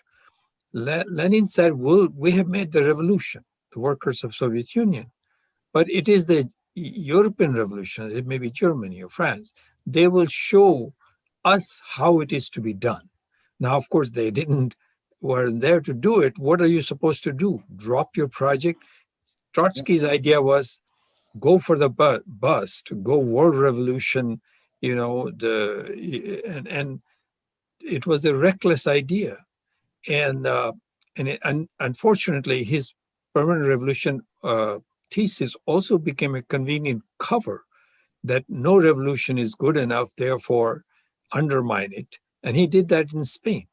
So, you know, he was an extremely smart guy, but I think he was so stuck up with his theory and his ego was so large, he never corrected himself. He had a chance. Lenin gave him a chance. This is the way I see it. Do you see it that way? Well, I try to stay away from That kind of thing. arguments based on psychology. Okay. Let's assume that all of these people were sincere in their beliefs, whatever their beliefs were, okay? And then let's examine what they said about what they believed and so forth. And I think that, I mean, I do discuss this in my books. In one of the books, I guess it's Trotsky's Amalgams and Trotsky's Lies, and I examine Trotsky's economic program as he set it forth in his Bulletin of the Opposition, either in 1930 or in 1931. I forget which year it is. And it's very reformist, you know, it's very gradualist, it's very reformist. It says, well, you know, we've got to gradually advance towards collectivization. We've got to gradually advance towards industrialization. It has to be slow. It has to be in all kinds of stages. And it's going to take a long time. And it all sounds very good, except it probably sounded a lot better at that time. In retrospect, of course, we see that they didn't have, that was not going to happen. They didn't have all of this time. The Soviet Union had no choice but to rapidly industrialize and build up a big military and build up an industrial infrastructure. And also they had no alternative but to collectivize agriculture, but there had been 4 major famines in the 1920s alone. And given the very primitive forms of agriculture that predominated among the Russian peasantry in the countryside, there were going to always be devastating famines every 3, 4, 5 years, more or less indefinitely. And that was unacceptable. So in the midst of industrialization, collectivization had largely taken place already, but in the midst of this industrialization drive, you had the big famine of 1932-33, which was caused by natural disasters, as the previous famines had been, going back 1,000 years or more, and of course was very serious. Several million people died as a result, directly or indirectly, of the famine. But it did come to an end. The government adopted strategies to alleviate the famine and to help the farmers to sow the crops again in the spring of 1933, and the famine came to an end. And then there was never a devastating famine like that again after that in the Soviet Union. And that shows itself the success of the collectivization movement. But of course, nobody, I mean, the Stalin leadership took a leap and sort of thought that this would be the case and thought that this would work, and it did work pretty much. But at the time, it seemed a very risky proposition. Of course, the alternative is also risky. If you don't do this, if you adopt Trotsky's gradualism or Bukharin's gradualism, you're never going to be able to fight off any kind of support for any kind of invasion or attack from the capitalist powers. Meanwhile, we haven't said anything about the Comintern, but the Soviet Union was the sort of the light of hope, the beacon of the world's working classes are all around the world. And this was a big reason why the capitalists and imperialists hated the Soviet Union. And it was very important for all these reasons, the Soviet Union survive. Trotsky, in his collaboration with the Germans and Japanese, was prepared to get rid of the Comintern because that's what they wanted.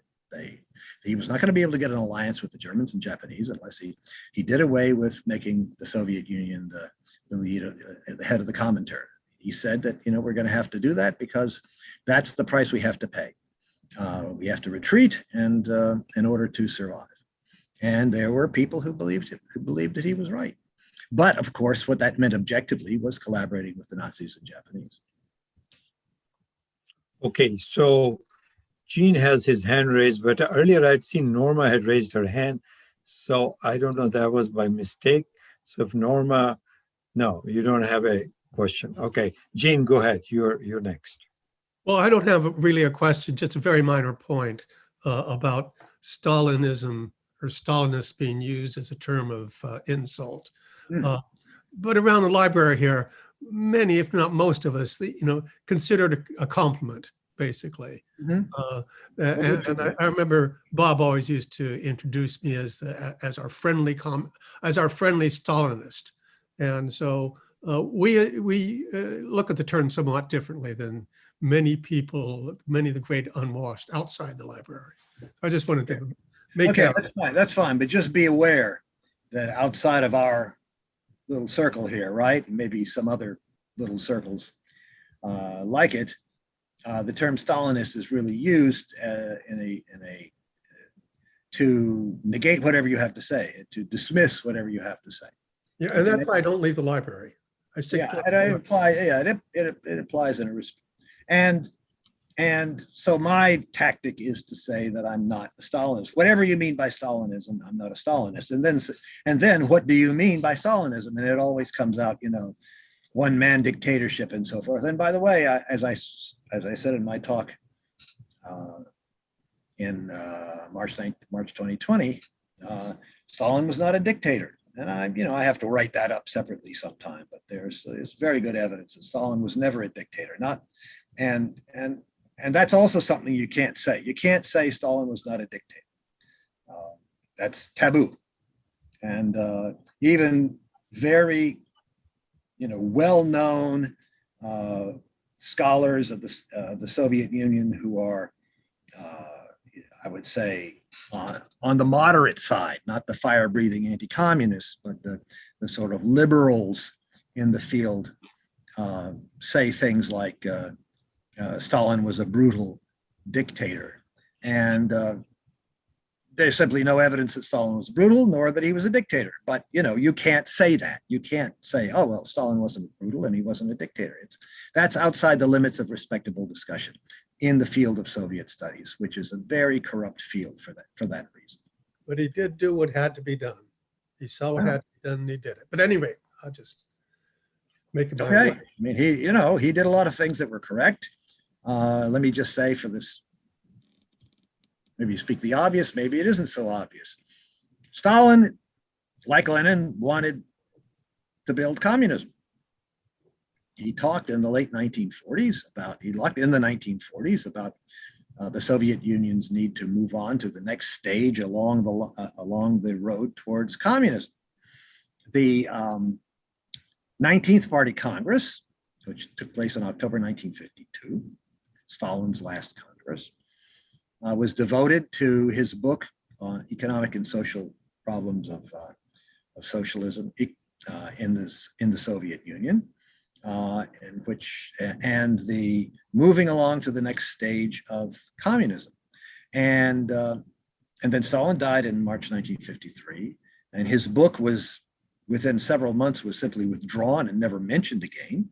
And the fight for communism, that was the need to move in some way or other in stages or however towards a more egalitarian society was simply abandoned, simply dropped.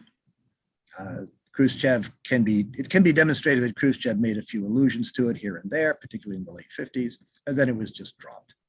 So all of these people who sabotaged and betrayed the communist movement from Khrushchev on, all came to prominent positions, all were, as it were, products of the period in the Soviet Union when Stalin was in the leadership. So something went wrong, okay? And we need to figure out what that was.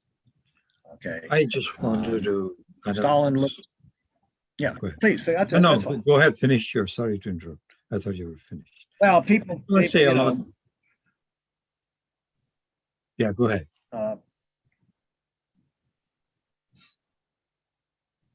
Okay. Stalin said he was a pupil of Lenin, and he certainly tried to be, but Lenin didn't have a blueprint either. And Marx and Engels had no blueprint for how to get to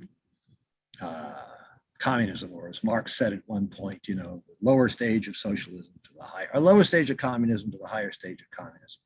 Once there wasn't a blueprint, especially there wasn't a blueprint for a country which started out as being largely peasant country, although of course there were industrial areas. So there was no blueprint. And the argument about bureaucracy, I think, it's not that it's completely wrong, but it obscures the relationships that existed.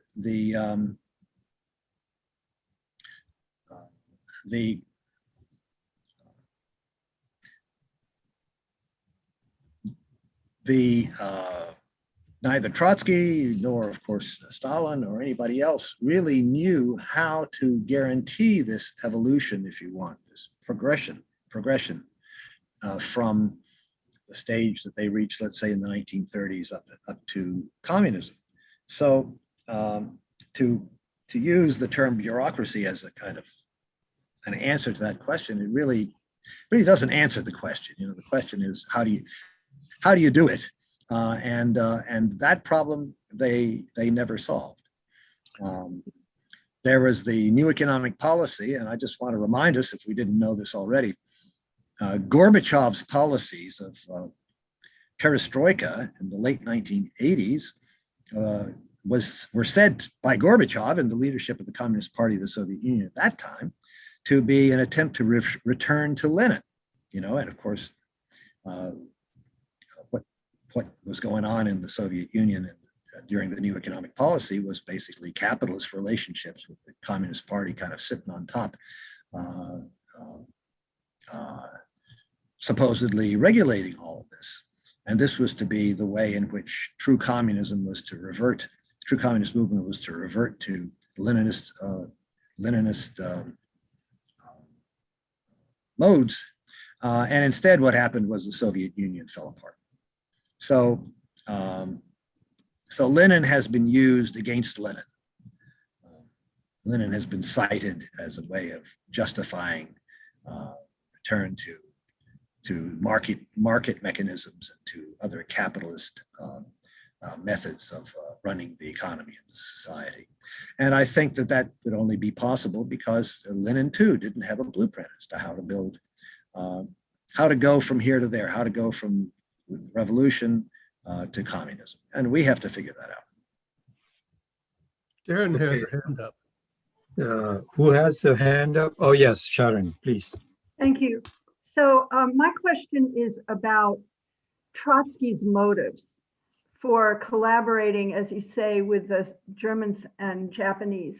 So did he imagine that the Germans were going to deliver him to power in the Soviet Union? What was the motive for what he was doing? And can you say a little more about how he collaborated?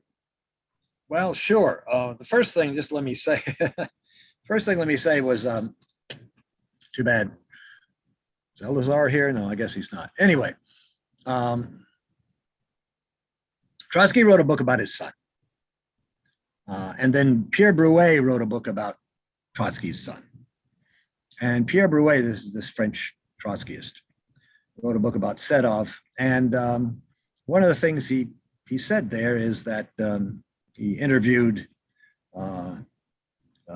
Lydia Dan, who had been Sedov's secretary and who lived into the 50s and 60s. He interviewed her and she said that Trotsky kept all things compartmentalized. He said nobody really knew, except for Sedov and Trotsky, nobody really knew exactly what was going on with the Trotsky, with their conspiracies, with their contacts in the Soviet Union. And so there's a lot we don't know, okay? Because they were smart enough not to write it down. talked about that in my talk, right? Trotsky and his setup just didn't write these things down. They shouldn't be written down. They didn't write them down. We know a lot, though, from the people who confessed that they were collaborating with Trotsky. And it seems that they really thought the opposition in general, which was sort of an amalgamation of the rights and the Trotskyites and the military people and some others, really believed that if they made a deal with Nazi Germany and the Japanese, and the Germans and Japanese attacked and conspirators played their role and the Germans and Japanese were victorious, that the Germans and Japanese, Hitler specifically, would permit the opposition to come to power in a kind of rump Soviet Union after the Japanese had cut off the Pacific coast and the Germans had taken the Ukraine and so forth. In the third Moscow trial, Bukharin admits that this is probably very naive. And in the Tukhachevsky trial, that you can read the transcript, it's in the book that we recently published and that I'm talking about today, these generals also talk about the fact that it's unlikely that they would be permitted to retain power. And one of them, I'm not sure, I can't remember exactly who, says, in the event our conspiracy was successful, the person who's going to end up on top is, and he was talking about the military men, the person who's going to end up on top is the one who does whatever Hitler tells him to do. That's the person who's going to end up on top. In other words, the German army and the Nazi party are the people who are really in control of the conspiracy when it comes down to power. And Bukharin, as I said, alludes to that same, he makes that same kind of statement in the third Moscow trial. So it just seems that it's, it was very naive of them to think that they could really collaborate with these forces and get away with it. Trotsky was not completely at a loss. He did send Sokolnikov to make deals with the French and the British. And there is now one published confession of Sokolnikov's, which I deal with in one of my recent books. I guess it's New Evidence of Trotsky's Conspiracy, but it might be the previous one, where Sokolnikov says that he's made deals with French capitalists and made deals with some British capitalists. And the reason he's done that was because Trotsky told him, listen, we have to have some counterweight to the Germans and Japanese. We have to be able to play the British and French off against the Germans and Japanese. We can't withstand the pressures of Germany and Japan all by ourselves. So we have to make some deals with the British and French too, so they will step in and say, and tell the Germans and Japanese, hey, you can't have everything, we have to make a deal. I mean, this is the kind of thinking that went on. And how realistic, could all this have happened? Well, I don't know. It certainly never got that far. It sounds very shaky to me. It sounded shaky to the military conspirators who just said, well, whoever's going to follow Hitler's orders, that's the person who's going to end up in power. And Bukharin said somewhat the same thing. The whole thing really seems like a house of cards looking back at it. How could they possibly have thought that this was going to work? But that's what it looks like. But I don't think even Hitler was thinking to colonize the entire Soviet Union. I think his economic interests would have been served by southern part, Ukraine, and maybe where the oil was, and that he could, as long as he could make a subservient state, kind of like what the United States does now. It creates these subservient states which are nominally governed by themselves, but where American capitalist interests are getting what they need to get from there. So I think Hitler had a similar idea about capturing something and letting them go. And I think that could have worked for these people thinking that they are saving what can be saved. So that's the way I think it's a possibility, although none of them could rely on Hitler. I mean, that you would have to be very naive, and I don't think any of these men were naive. I don't know. I mean, reading back at it, of course, now we know what Hitler was capable of, and perhaps they had illusions about him. I don't know. It is. I mean, I agree with Sharon. It's in retrospect, looking back on these plans, it seems to be almost incredible that they could have ever believed that these plans would work. That they could really end up in control of the Soviet Union that way, and that anything of value could be salvaged. I mean, they're really willing to bargain away the Comintern. That in some sense is the essence of the communist position. It's internationalism, proletarian internationalism. But there's a huge amount of evidence that this is in fact what they were thinking of. I mean, there's other subsidiary element. I think it's not the case that Trotsky had second thoughts. I don't think there's any evidence that he did. But there's certainly some evidence that Zinoviev and Kamenev and Rykov and Bukharin and Radek, I'm not sure about Pyatakov, but certainly Radek, at some point or other along the road before they were arrested had second thoughts, but had doubts, were wavering. This is why Radek and Pyatakov decided that Pyatakov had to fly to Norway to have a person-to-person talk with Trotsky, because they just didn't really understand it. And by the way, if you read the Moscow trial transcript, it's because of his trip, because of Pyatakov's trip to talk to Trotsky in Moscow. And Trotsky made it very in Norway, and Trotsky made it very clear that he was for uniting with the Nazis, uniting with fascists, uniting with anybody who could be united against. That Radek and Pyatakov said that they were completely disillusioned. They were ready to give up the conspiracy. But Radek says, we were ready to give it up, but we didn't give it up in time, and we got arrested first. And of course, if they had given it up in time, if they had actually come clean, I think they would have been treated very differently, but they didn't come clean. And then Rakovsky in the third Moscow trial, who was very close to Trotsky. Trotsky said it was his best friend.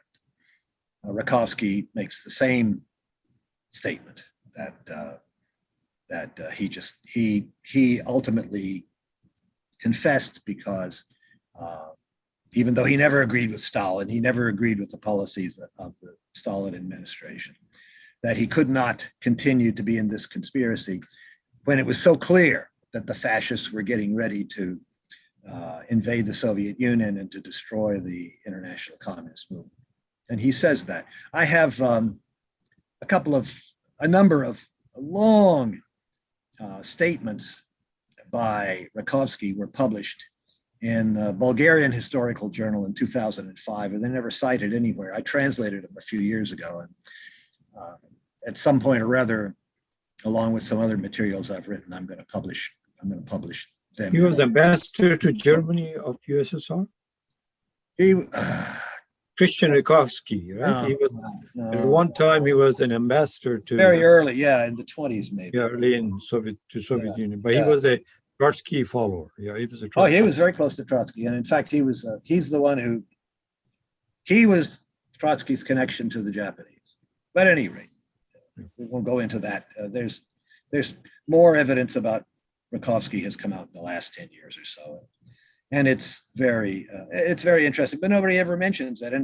And on the one hand, you would expect the Trotskyists to mention it, because you'd expect that the Trotskyists would be really interested in anything that has anything to do with Trotsky. But they cover this, and I think some of them are, but they cover it up, right? They don't want to talk about certain things because it would explode the Trotskyist myth, and so they don't talk about these things. You'd think that the work that I've done on Trotsky would have been done by Trotskyists because they're so interested in Trotsky.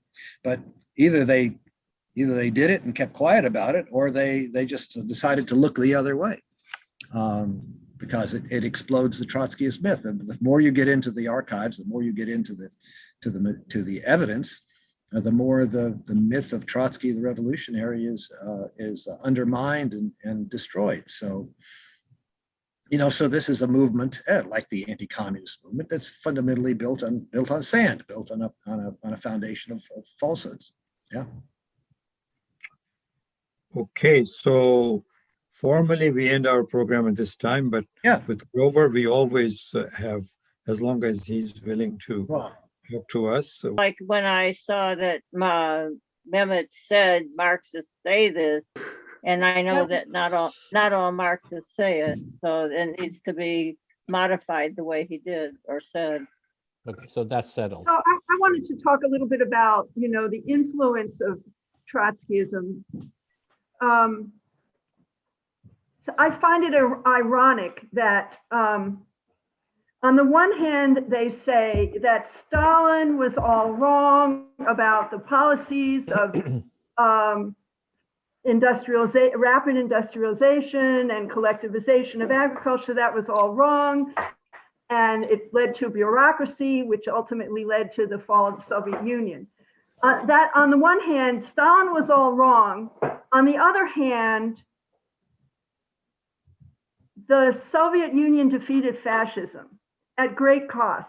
So then they say, well, the cost would have been less if Stalin hadn't done what he did, which was allegedly off a whole bunch of generals who would have led the military fight against the Nazis in a better way, and we would have lost fewer people, something like that. I've had this discussion with many people in the past, and I gave up. I'm not wasting my time on that anymore. But it's internally contradictory, is what I'm trying to say. Right. And I think a lot of people who fall for that argument about, well, the Soviets defeated the Nazis, but at a huge cost, and that's Stalin's fault. The cost would have been less. I think people have no clue about what that war was and how it affected, how the horrendous destruction in Europe as well as in Asia. And I don't think people understand it. I mean, I understand it, I think, because people in my family suffered and died. And I have the stories that came down to us. Luckily, some people survived and told the stories of those particular people. And there is nobody in Europe who does not have some familial history of that war. There's no one there. Now, It certainly helped pull apart the Soviet Revolution. and then and China the same way.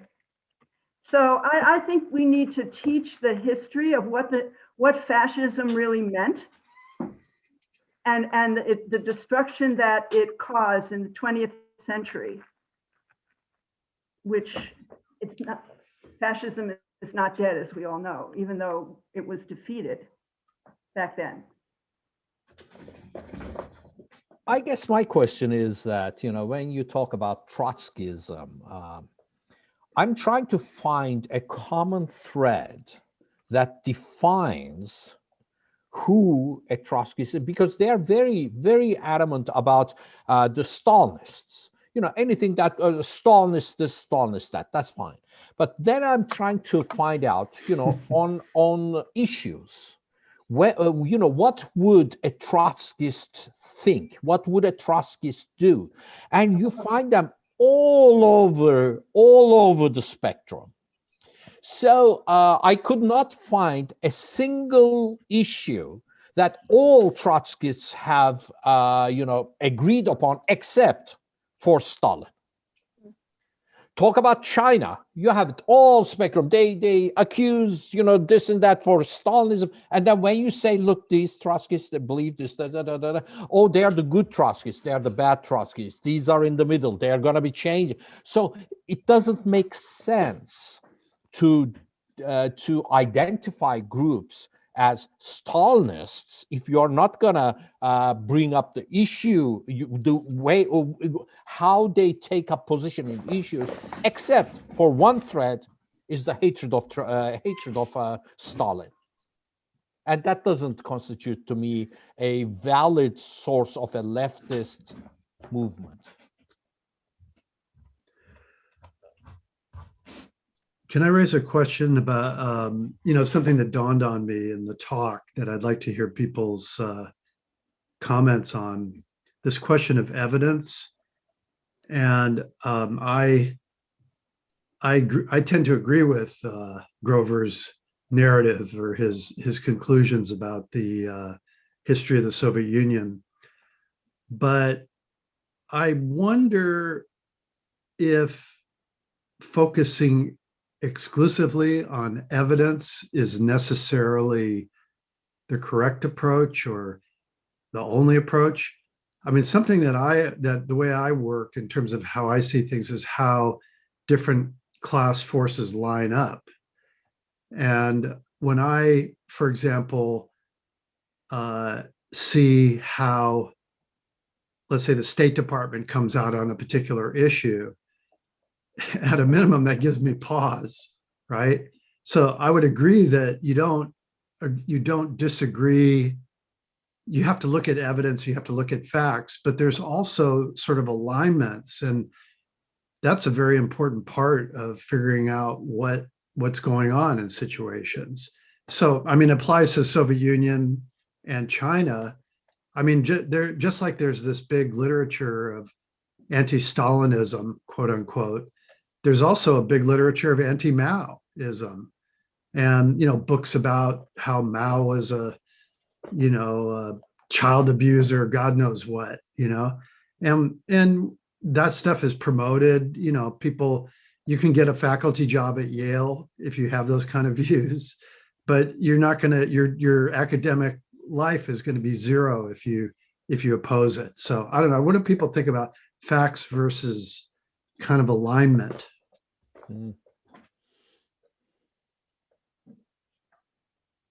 There's a nice paper that on scientific method called the method of the multiple working hypotheses. And I alluded to it sometime in the past, but saying that when you want to understand something, you can't just test one hypothesis. You have to look at all the reasonable explanations for something and then see how much evidence there is for each one. Because the person who wrote this article was a geologist, saying if you want to understand the Great Lakes, well, then there's a theory that they were carved out by these glaciers. So that's one theory. But there's another theory that they were caused by erosion of these river systems. So that's another theory. And you can find evidence for each of these theories. So then you don't simply look at one, you have to look at them all simultaneously. And the situation is the same in social science. If you want to look at something like the overthrow of the Soviet Union, well, there are multiple causes there, and you have to look at each one and try to combine them.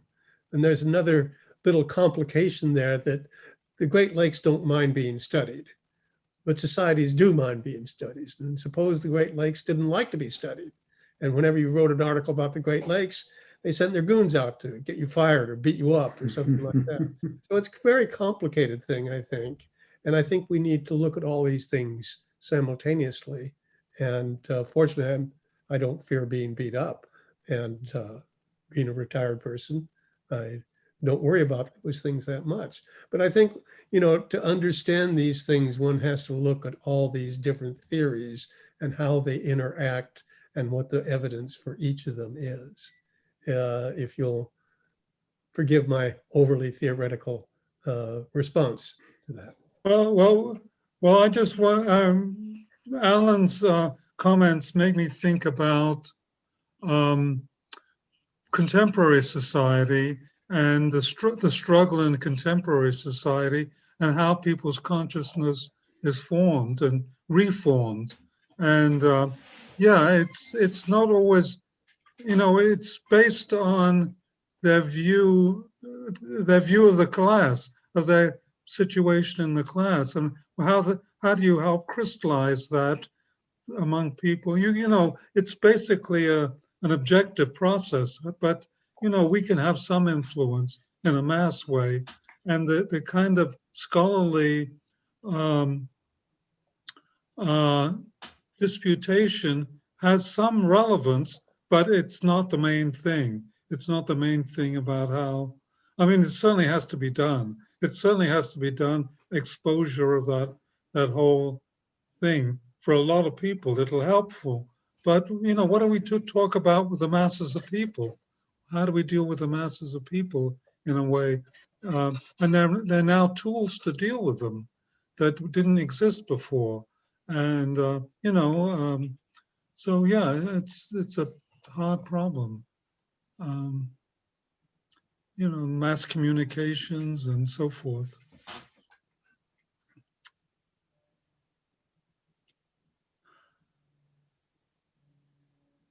Sorry. Stop.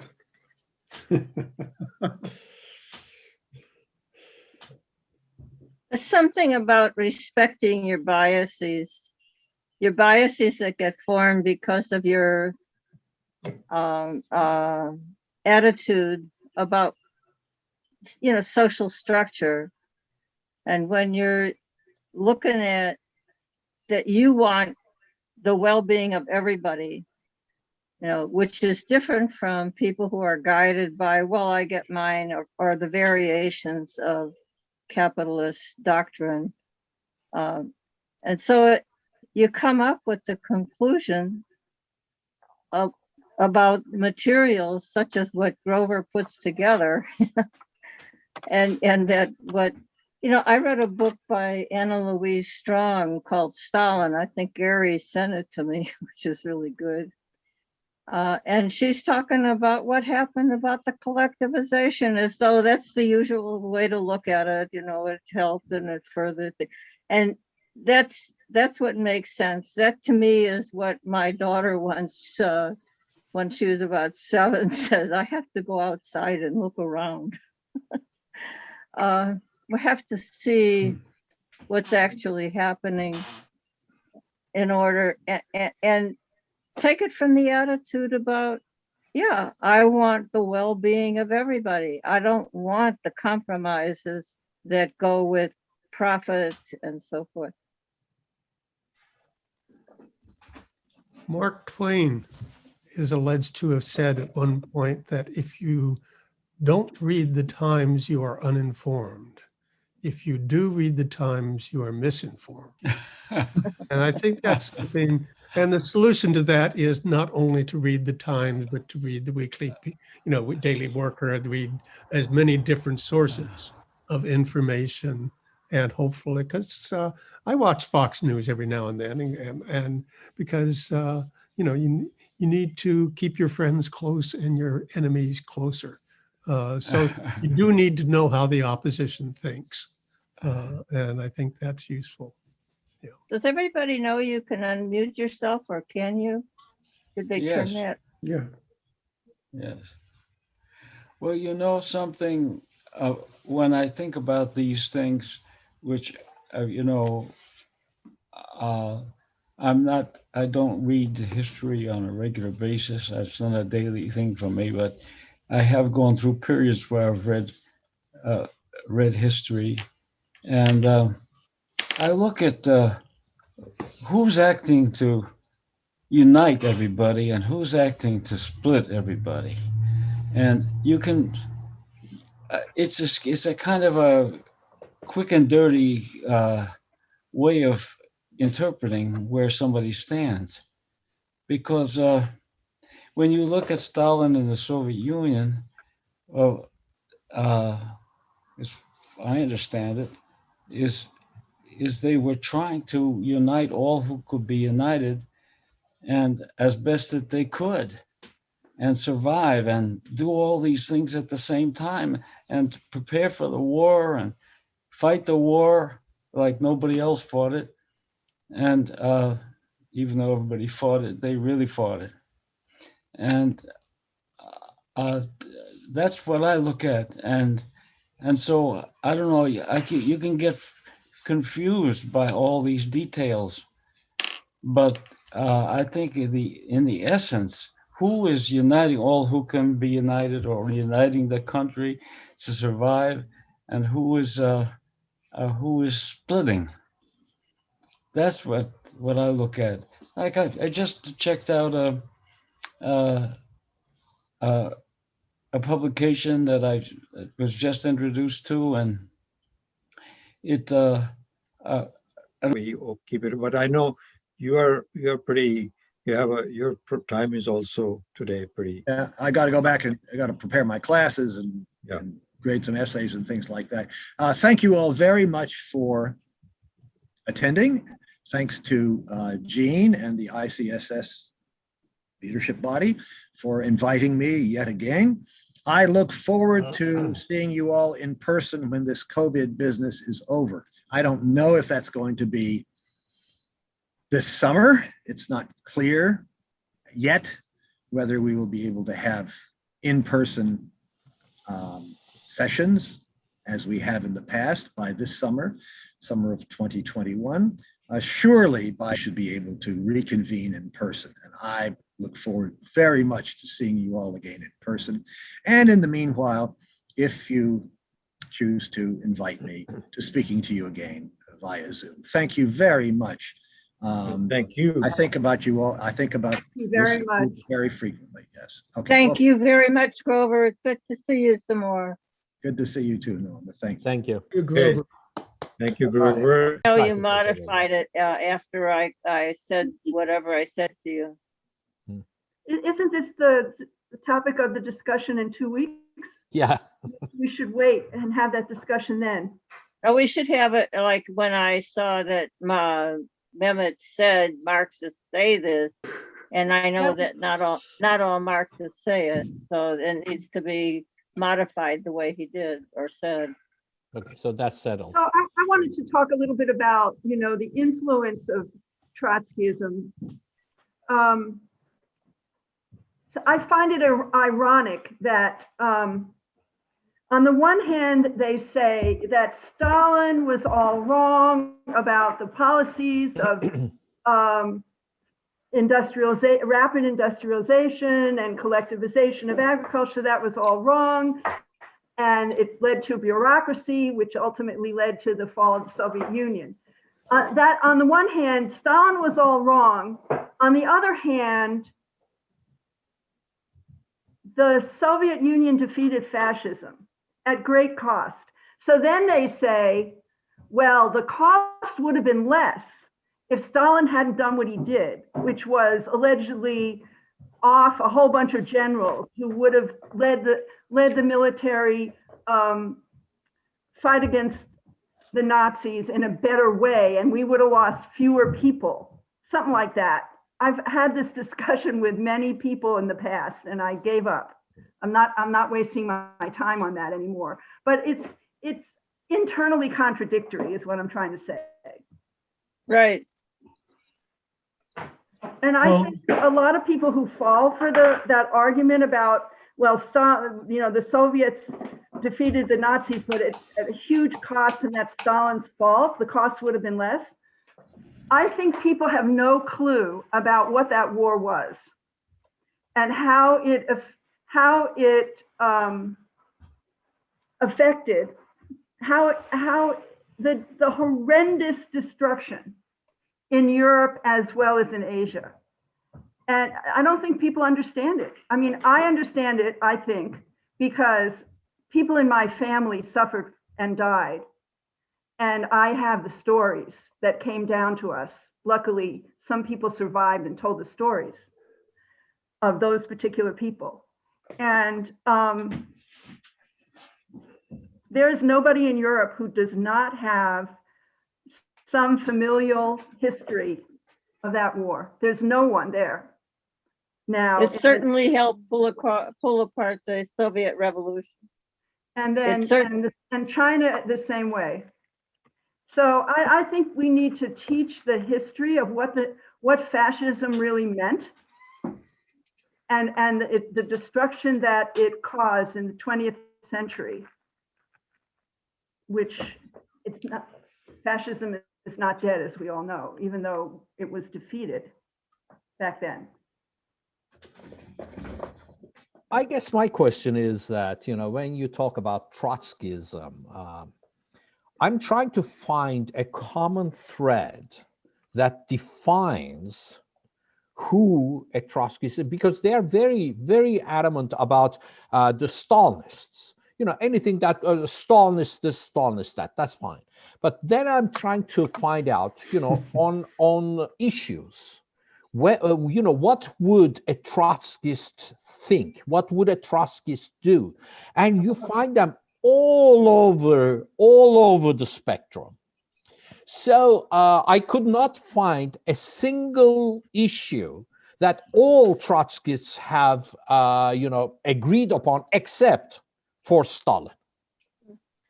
Talk about China, you have it all spectrum. They accuse, you know, this and that for Stalinism, and then when you say, look, these Trotskyists, they believe this, oh, they are the good Trotskyists, they are the bad Trotskyists. These are in the middle. They are going to be changing. So it doesn't make sense to identify groups as Stalinists if you're not gonna bring up the issue, the way how they take up position in issues, except for one thread is the hatred of Stalin, and that doesn't constitute to me a valid source of a leftist movement. Can I raise a question about, you know, something that dawned on me in the talk that I'd like to hear people's comments on, this question of evidence.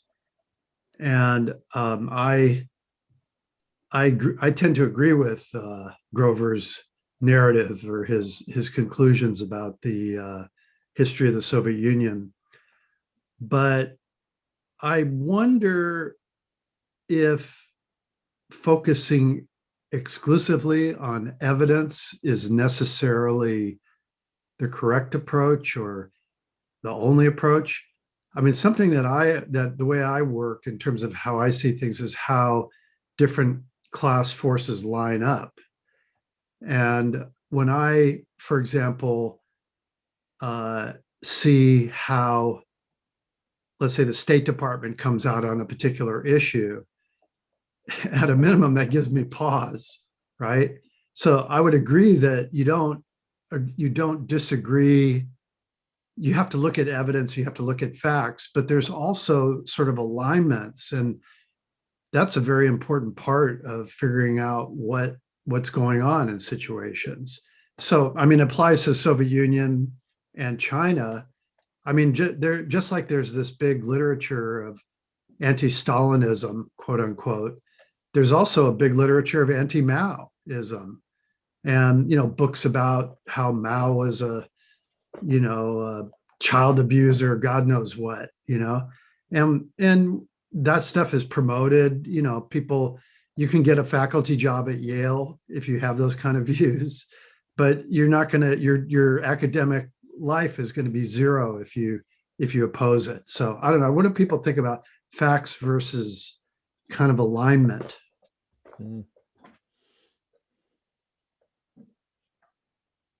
There's a nice paper that on scientific method called The Method of the Multiple Working Hypotheses. And I alluded to it sometime in the past, but saying that, you know, when you want to understand something, you can't just test one hypothesis. You have to look at all the reasonable explanations for something and then see how much evidence there is for each one. Because, and the person who wrote this article was a geologist, saying if you want to understand the Great Lakes, well, then there's a theory that they were carved out by these glaciers. So that's one theory. But there's another theory that they were caused by erosion of these river systems. So that's another theory. And you can find evidence for each of these theories. So then you don't simply look at one, you have to look at them all simultaneously. And the situation is the same in social science. If you want to look at something like the collapse, the overthrow of the Soviet Union, well, there are multiple causes there, and you have to look at each one and try to combine them. And there's another little complication there, that the Great Lakes don't mind being studied. but societies do mind being studied. And suppose the Great Lakes didn't like to be studied. And whenever you wrote an article about the Great Lakes, they sent their goons out to get you fired or beat you up or something like that. So it's a very complicated thing, I think. And I think we need to look at all these things simultaneously. And fortunately, I don't fear being beat up. And being a retired person, I don't worry about those things that much. But I think, to understand these things, one has to look at all these different theories and how they interact and what the evidence for each of them is. If you'll forgive my overly theoretical response to that. Well, I just want, Alan's comments make me think about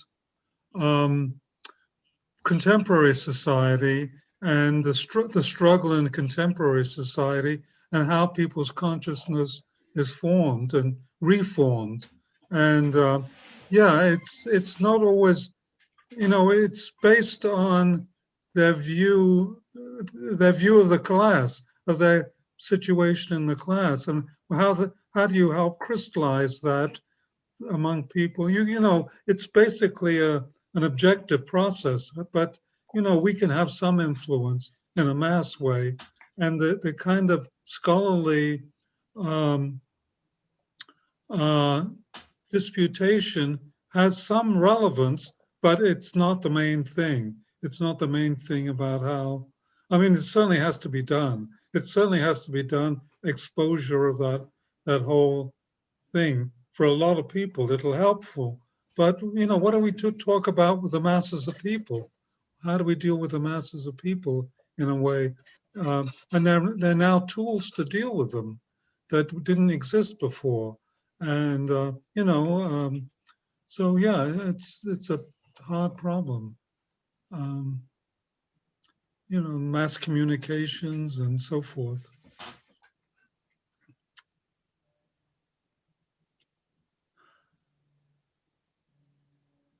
Sorry. Stop it.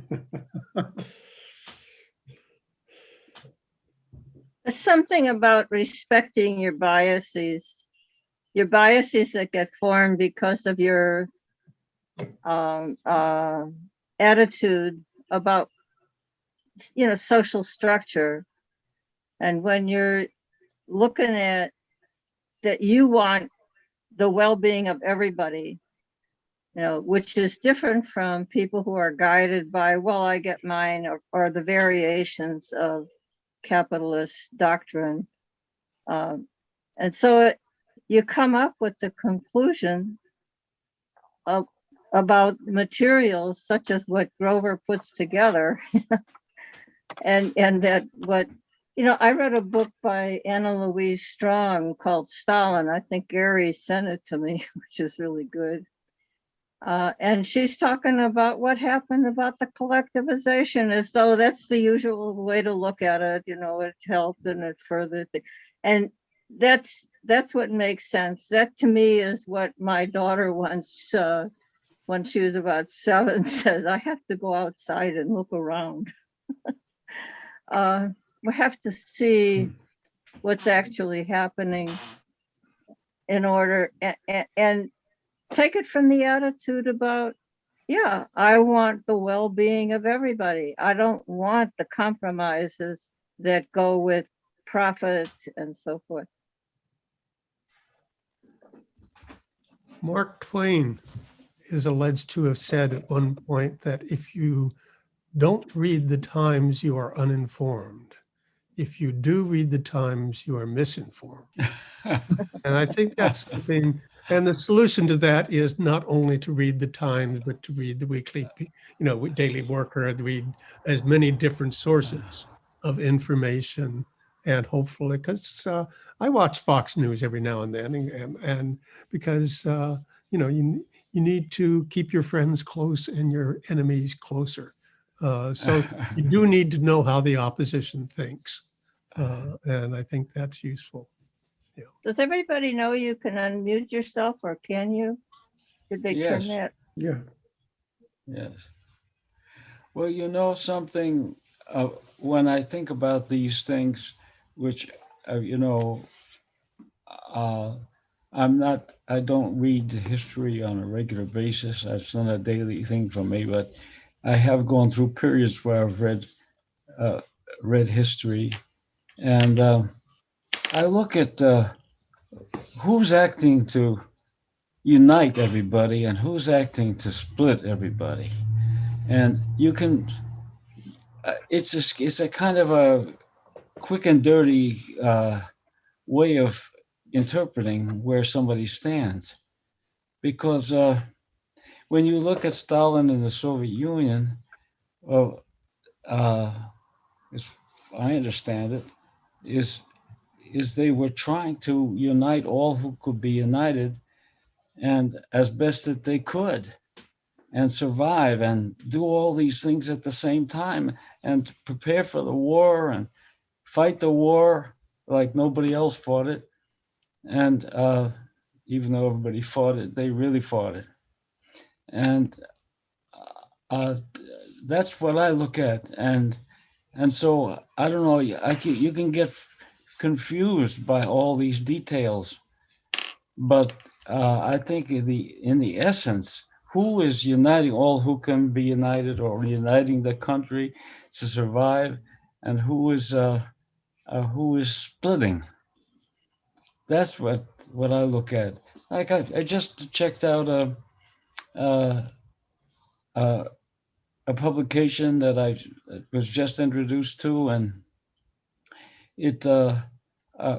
I went through the Wikipedia and some of their documents, and I found out, well, they don't like to unite with these people, and they don't like to unite with those people, and they have these difficulties with this progressive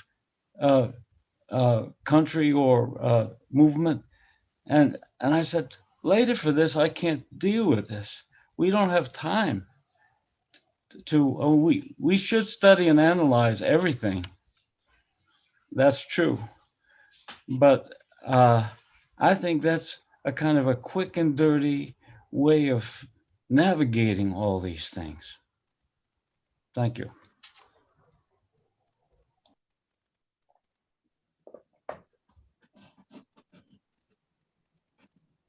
Folks, it's like about 12, 1 o'clock. 59, Yeah. yeah, 1 o'clock. So I think we're going to end the session. I think it's still recording, Mehmet. Yes, it is. So Okay.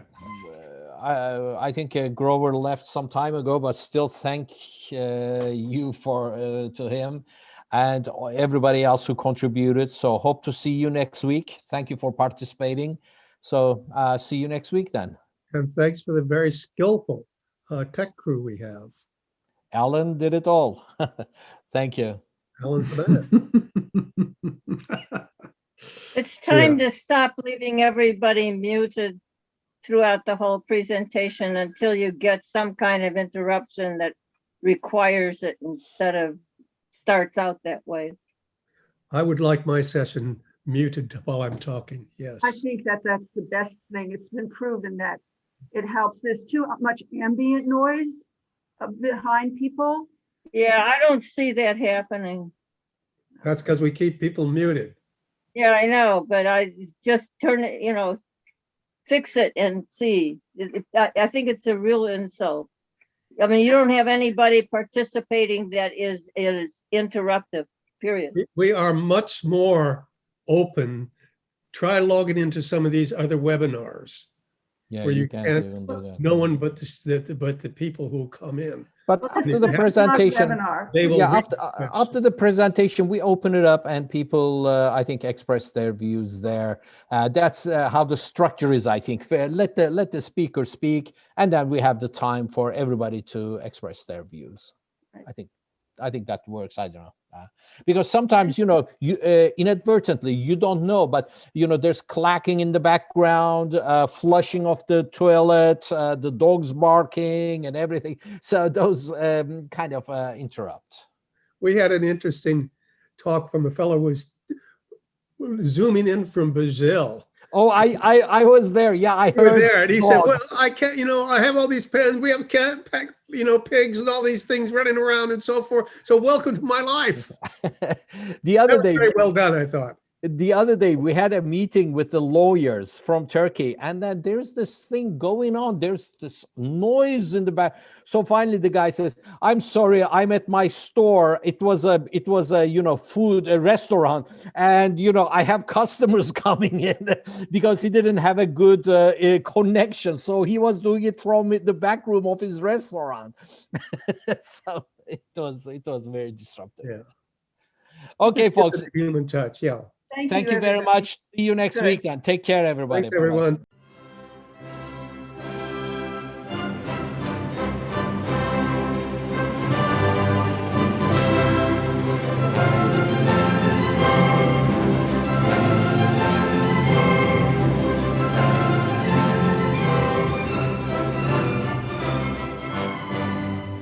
Institute for the Critical Study of Society at the Nebel Proctor Marxist Library receives no corporate funding, nor do we have any paid staff. We rely on the support of working class folks that share our commitment to the socialist legacy of Karl Marx. We continue to need funds to meet necessary expenses. Since we can no longer pass the hat at our in-person forums, please send contributions to our treasurer, either online via PayPal or by check. The PayPal ID is ICSS Sunday, SUNDAY, at yahoo.com, and the name is Richard Fallenbaum. And checks may be made out to Richard Fallenbaum and sent to him at 1225 Nielsen Street, Berkeley, California, 94706. Fallenbaum is spelled Fallenbaum. To donate directly to the Marxist Library, send a check to the Nebel Proctor Marxist Library at 6501 Telegraph Avenue, Oakland, California, 94609, or directly or donate online at www.paypal.me/npml. For information, write to npml at marxistlibr.org, and the website is marxistlibr.org.